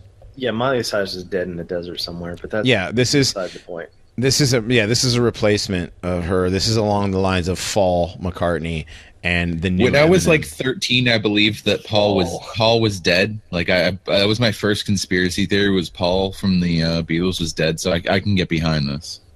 Have you not read Jim Fetzer's collaboration book, and I suppose we didn't go to the moon either. No, but I will read it if he ever comes on the show. Right? Yeah. Well, here's the thing about that show. Copies. Okay, you can't. It's kind of you ever been like, I can't find this or whatever. It's like I feel that it might actually be more true because of the way the internet is trying to censor people trying to find it. You can't even buy that book anymore. It's been taken off of Amazon. It's not allowed to be sold on eBay. There are every other place where the book was sold, it has been banned from being sold. Well, that's ludicrous. It's preposterous. Well, no, it is preposterous and ludicrous. Well, you can still read it on my blog. But you can't read it on his blog. That's been part of his blog has been shut down. So the book that it's got like the whole like the moon landing conspiracy, the Paul McCartney conspiracy, part of the Sandy Hook conspiracy, what's his name? Saddam Hussein conspiracy, all those other things like the whole spider hole thing and whatever. All these things are in one book called, and I suppose we didn't go to the moon either. That book is no longer found on the internet anywhere. And we all know that when certain people want to shut something down, they will make sure that there is no way to find it. Kind of like when the meme that the Jews control Hollywood and founded Hollywood was a thing that the book, Hollywoodism, how the Jews created Hollywood, disappeared from shelves and the documentary disappeared from the internet. So, just weird, right? We should ask Jim Fetzer. Oh, wow, yeah, no, I just looked up on Google the Amazon listing for it, and it just went to a 404. That's weird. That is legitimately weird because I don't think I've ever heard of books getting pulled off of Amazon like that. And I found another one that was an Amazon.in, and it's currently unavailable. So even the street shitters can't read Jim Fetzer's book. It's a tragedy. Amazon.uk, looking for something? We're sorry, the web address you entered is not functioning. Dude, that's fucking weird. We have to get this book now. I legitimately want to to get my hands on it. I wonder Book if he still has a Depot. copy. What's that? Jim Fetzer probably still has a copy. I'm sure Jim Fetzer Probably, has but several we can't copies that get he could Jim autograph Fetzer and either. send to us. Problem. Yeah, if he ever came on our show, but Right. he doesn't answer his mails. Yeah. The Jew stole his mailbox too. He just doesn't have a mailbox anymore. Well, I think the thing about Jim Fetzer's mails is that we don't actually have his actual email. Yeah, that could be it. I don't know. I would like to talk to him. Well, Henrik should know how to get a hold of him. That's true. Yeah, I don't know. I want to get this book though. Yeah, I suppose we didn't go to the moon either. I mean, actually, you can still find his book, Nobody Died at Sandy Hook, on archive. You know what? I'll bet you can find the other one on archive. You know, I'm going to look tonight. Literally, you can probably find everything you can on archive. And I'm about to pull a Mike Enoch and answer my door to get some food. So the Thai food is here. I hope it's a Thai food, and it's not like the. I hope it's a Thai food and not the SS coming to take me away. Well, there's only one way to find out. Right. Can I have your guitars? Nope. Can I have your mails? You can have my mails for sure. Your mails. For the sake of the show, I sincerely hope it's some like flavorful peanut noodles and not. It's literally Thai not food. It's Thai food. I got the food. It's Thai food. Not the fucking NSA. It's not the NSA. It's my Thai food. I got my pumpkin curry. I got my pineapple rice, and I got my larb salad. So not getting some delicious. How are we going to finish this one out? I don't know. can This talk is a about weird how I Disney. Found, a bunch of audio clips of Jim Fetzer on archive.org. No, I'm actually if you kind of like your I'm interviews bothered with that I'm going through all the links that says, oh, you can buy this book, and I suppose we didn't go to the moon either. and every single link is just 404ing. It's kind of weird. If you're listening to this and you know how to get the book, can you let us know somehow? Because I really want to get my hands on this book now. Yeah, there's probably a PDF check somewhere. Corner sites. Yeah, check like the Pirate Bay or something. But I checked on the archive, and there's Nobody Died at Sandy Hook. There's that book, but there's not the other one. Right. That's so weird. It's called And I Suppose We Didn't Go to the Moon Either. They released the Sandy Hook one for free because they tried to shut that one down on Amazon. Right. And so he's just like, F that. Preposter this. And got him. Well, that's very strange. It's very strange. Disney's gay. Yeah, Disney's really fucking gay. Like, they've shut some shit down recently since they have taken over the reins. I mean, from Snow White to Star Wars, they've kiked it all up. Yeah, dude, I was gonna say, like, I think it's fucking ridiculous that Disney just owns Marvel and Star Wars, which are like two of the biggest franchises. Like, and they've kiked it all up. Yeah. Oh yeah, they're with the slowly amassing like a nerd conglomerate. If you honestly, I'm just gonna say, like, if you still pay to see movies, you're retarded. Like, yeah, you should be pirating that if you're gonna watch Marlin BTFO. Like if it's not my fucking 3D, like, really wanting to see a movie, the last movie I chose to see, like, in a movie theater without, like, my girl was Angry Birds, which is the most Aryan movie of all time, and you should all fucking go and buy the DVD right now. I love that movie. Angry Birds is great. Yeah. I haven't seen it, but I actually wanted to. Something about those pigs ain't kosher. No. It is literally exact quote from the movie. I loved that. Like, something about those pigs ain't kosher. Like, I was just It's like, great. oh, this movie Adam, is did great. you watch fucking red pill? Adam, did you watch Visioneers yet? I got like halfway through it and got too tired. Too tired? All right. You know what I mean? It's Goyish, though. Yeah, it's a little weird. It's weird. It's totally weird. So, Tell us about Visioneers is a movie with 0% Jews on the production staff. Whoa. Yeah, that's another thing that got shut down. That website that tells you how Jewish a movie is. Yeah. Oh yeah, I remember that. Oh, That's dude, a website. You guys think there might be some sort of Last conspiracy time I as to checked. why it got shut down? I don't know if it's still shut down. Last time I checked, it was down. I don't remember what it's called. You know, I think there might be something to this whole Jew thing. I think Interesting. It might be something to that. I don't know. This Hitler guy. I don't You know, the more I read about him, the more I just think maybe he was onto something there. Have you guys seen that one thing that Sam Haidt wrote? It's the funniest shit in the world to me. Like, I think it was when he donated to Sam Haidt is a modern Walt Disney. I think when he donated to like England's defense fund or something, he's like, "Yeah, I think there might be something about these Jew people that everyone keeps talking about." Yeah. It was literally in his donation. It was in his donation. Yeah, it was great. Yeah. Like, just the way it seems like, I don't know. I keep hearing about these Jew people. What's up with them? Like, just something about the way he phrases it is just the funniest shit in the world. He's hilarious. He really is. All right, fellas. Well, I think we've closed it out. Yeah, this has been all over the place. Holy Pretty shit. unintentionally horribly. Before we go, look up suicidemouse.avi.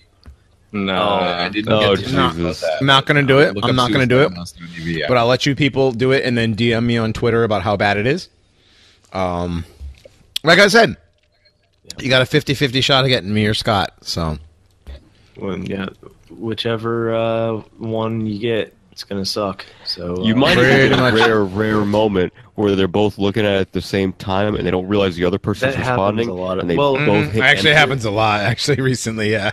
if someone's messaging like John and I know it's for John, like I just like leave my phone there and I don't touch it and I hope that he sees it soon because like I don't know how to Right. check it without making the notification go away. So I guess It's I'm fine. kinda I'm We just posting keep- right now. We just kind of keep, double checking Twitter. All right. So, Bradshaw, thanks for coming on with this randomly weird topic about Disney. Before we go, I should have done this at the beginning of the episode, but I'm gonna plug my new blog. That's fitnessfascist.wordpress.com. I still fitnessfascist.wordpress.com. I think from fat to fash is a better name. I think it is, but I like the shortened version, which is fit fash. From fat to fitness is like the name of the program. Fitness Fascist is the name of the brand. Yeah, that's a great name. That's a great name. I like it. I got a couple of good guys. One who's like a heavy lifter, and one of the people I got is like he trains MMA, and he's won some medals in combat sambo. So like that's like totally I want right for the blog. And are you guys going to have a section on white powerlifting? We will eventually. It's still is that in Mr. Rabinowitz? Stages, like Mr. Sambo Rabinowitz guy? Is that his name? Yeah. You know who I'm. Corey Rabbi Rabinowitz. Yeah.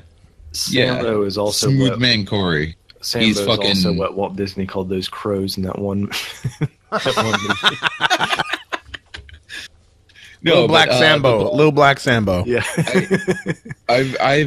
I've been very busy, so I've only written one article for it. But luckily, I've got other people to write for me. So yeah, that was my main goal, was just to launch this platform. It was never for my own writing. No, it's actually I've people discussing working out and getting in shape and stuff and lifting and being Chad and whatever. It's a great idea. It's great. I suggest everybody pick up a weight, swing a kettlebell, punch a Antifa in the face. So Brad, what's the name of tonight's creepypasta? Oh, tonight's creepypasta is Disney animatronics.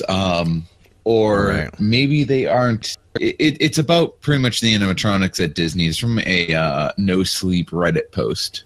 I'll be reading that one. So we are going to get the hell out of here this evening. This is a good show. Thanks, Brad. Adam, Scott, Death. Thank you guys for coming on as usual. For the rightstuff.biz, I am Johnny Monoxide, and this has been the Paranormies presents the Ahnenerbe Hour. We're going to take you out with Bradshaw doing the animatronic Disney thing. We'll talk to you next week. Janet to make you gay. I'm going to do more Red Bull. Before I tell you my story, I have to tell you that I haven't worked at Disney for 6 months. I got the gig through the college program. Getting paid to work at the happiest place on earth? Great, right? Nope. I could write no-sleep stories just about my day-to-day work there. But it wasn't all bad. The novelty of working there surprisingly never wore off. In mid-August, I started to legitimately enjoy it. That was until I got the complaint. Yeah, what is up with the additions? It scared the shit out of my kids. I sort of looked at this woman with the "what the hell are you talking about" face. We haven't done any additions to the Pirates of the Caribbean in a while. When was the last time you came here? We were just here in December. I'm saying that fish robot got way too close to our boat. Holy shit. For anybody who has been to Disney World, should know that there's no fish animatronics on the Pirates of the Caribbean ride. I cashed the woman out. I was working the shop outside the ride. And I called my supervisor over the walkie-talkie and told her what she told me. Wait, what? Fuck. I'll be right over. Go to the nearest break room. I did just that. I sat in the cool room for a few minutes until my manager finally came in. She actually locked the door, so against the rules, to make sure that we were the only two in there. So she said that she saw something in the water? I told her yes, and she asked me, did she say anything about hair? I sat there really confused. I said no and asked what she meant. Well, I got approached by a few guys, early 20s, and they told me they saw what looked like a mermaid near Barbossa's boat. I just assumed that they were high and forgot. But if someone else saw it, we need to tell the ride runners. My manager and I headed towards the inner tunnels that led to the mechanical room for the ride when a woman sprinted out the exit, sobbing her eyes out. We quickly brought her to the break room and asked what was wrong. Through her sons, she tried to explain that while she was on the ride near the plundering scene, she saw something pass the boat. Now, the water in the ride is not very deep, so what she described next sounded absurd. It looked like a mix between a fish and a person. Its arms were only a few inches long, and I saw fucking gills. It had huge eyes, no nose, and a gaping mouth. We calmly asked her what color were the scales. No, it didn't have scales. It was flesh. Within 5 minutes, the ride was shut down. I didn't have high enough clearance to know what they were doing to find the thing on the ride, but my manager was cool enough to tell me what they found. Near the jail scene, a disgusting mound of flesh was left on top of the dog, but nothing else was seen. Now, like I said before, I was just a normal worker, so I don't know about any investigation they did about the pirates incident, but I do know when the next fucked up thing happened. A few days later, I was working in the Hollywood studios doing janitorial work when I heard a family talking as they left the great movie ride. "Did you hear Kevin scream at the alien scene?" A tween boy pushed the girl, who I assumed was his sister. "Shut up. The robot came so close to us. Did you see it?" Red flag. I assumed they were talking about the xenomorph scene, and what they were saying didn't add up. So yet again, I called my supervisor. My supervisor there was a pretty young guy, I'd say about 25, so he thought I was fucking with him when I told him. But he had heard what happened at the Pirates ride, so he quickly took me seriously. What did it look like? Fuck. I had to practically chase this family down and stop them. They acted like I was accusing them of doing something wrong when I asked what happened. "We didn't touch any of the props, sir," the father said. "No, I don't think you did. I just really would like to know what was wrong with this animatronic." I was trying to pretend that what they saw belonged. "Well, first, the slobber was a gross touch. It got on my nice sunglasses. A warning would have been nice." "I'm very sorry, sir. Could you please describe the prop so we could take a look at it? You don't even know your own ride? The ostrich human thingy." I was so confused, so I asked him to explain more. He reluctantly went on. "The thing covered in flesh, the bent legs, the arms in the shape of wings, and the really long neck. That one." "Oh, yeah. I'm very sorry. We'll take a look." I felt very uneasy, so I got away from them as quickly as I could, and I told my supervisor what they said. He told me that he would handle it and for me to go back to work. I stalled a bit doing my work, so I could stay pretty close to the ride. It was shut down within minutes, and the plainclothes Disney workers, yep, people get paid to pretty much go to Disney and have fun, all just to keep an eye on guests, went inside the ride. But then, 5 carts drove up the ride. 8 men holding medical masks and black briefcases ran inside. This was one thing that I hadn't ever seen before. These Disney workers were breaking the magic, so it had to be serious. Luckily, this supervisor was pretty cool too, and explained what they found in there. Little pieces of flesh were scattered around the Wizard of Oz scene, but something else was left there.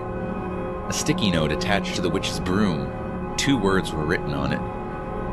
"We're here." The next week felt really weird among the cast members. A lot of them explained that they feel like they were always being observed, and not in the normal, "Hey look, it's beauty" way. I could notice that the secret security had been beefed up in every park. I even got to talking with one of them when I was down in the tunnels under the Magic Kingdom. I don't know much. They just told me that if I saw something suspicious, call the suits. People that have worked at Disney know what the suits are. They're pretty much Disney's CIA. No, not in some freaky conspiracy kind of way. But whenever there is a serious threat to patron safety in the parks, the suits are there to respond. They don't actually wear suits. We just call them that because of the CIA parallel. They usually are behind the scenes ready to go at any given moment. They do all wear black polos though. So if you're at Disney and you see an unusually high amount of black polos in one area, you are probably in danger and you don't even know it. But back to the story. The last time I was involved in one of these incidents was 2 days before I quit. I was on the nightly cleanup shift when all the patrons left the park. I was out there cleaning their shit up. This particular night, I was working alone in the line for Splash Mountain. The engineers had just passed me, so I assumed they were done with their nightly inspections. But in passing, they told me that a garbage bag had been ripped open and I had a lot of work to do. Yep, right near the sign that says "Last Chance to Exit," a fully filled garbage bag had ripped open and garbage was everywhere. After 10 minutes, I was nearly done cleaning it up until I heard a quiet voice. Hop, hop, hop. I looked up and saw that right at the entrance of the ride was a log in the water. And someone was in the front seat. The lights were all off and I had left my flashlight on the ground, so I could barely see the person besides the outline of their body. Hop, hop, hop. Hey, the ride is closed. I'm gonna have to ask you to leave, please. I could see the figure shift. Whoever it was getting out of the log, so I picked up my flashlight and shined it on them. To this day, I wish I hadn't. On the platform was this monstrosity, on all fours in a crab-walking formation. But its head was straight up. Jesus Christ, its head. It had the eyes of a human, but the nose of a rabbit. And I shit you not, tall fucking ears. Oh, and it wasn't covered in fur or any type of clothing. It was covered in bare flesh. Even the ears were covered with flesh. The creature started advancing towards me in awkward, jerking motions. But it was moving pretty slow, so I sprinted back towards the exit. As I was racing towards the exit, I pulled out my walkie-talkie and screamed into it that I needed a suit right away. I stood outside the entrance for about a minute, making sure that the thing wasn't behind me anymore, before a suit finally came. This time, it was something that I had never seen before. He had a pistol with him. The suit checked all over the ride and found a few things. Little piles of flesh and another sticky note taped to one of the vultures before the big drop.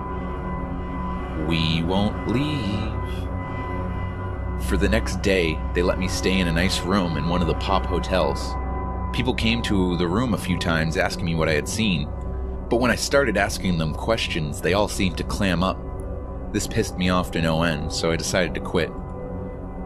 I'm sorry to finish this rather anticlimactically, but since I quit, the company has cut literally all ties with me.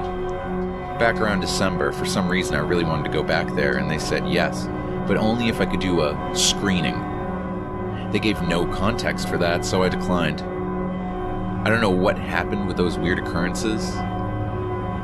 The cast members that I still talk to have said no weird shit has gone on since that night. I have my theories on what those things were, but here's all I can say. Disney is a much more powerful corporation than many people think. I personally believe that all those things were a product of someone that Disney had pissed off, or something that they created themselves. All I know is what I saw last summer will never, ever leave my mind.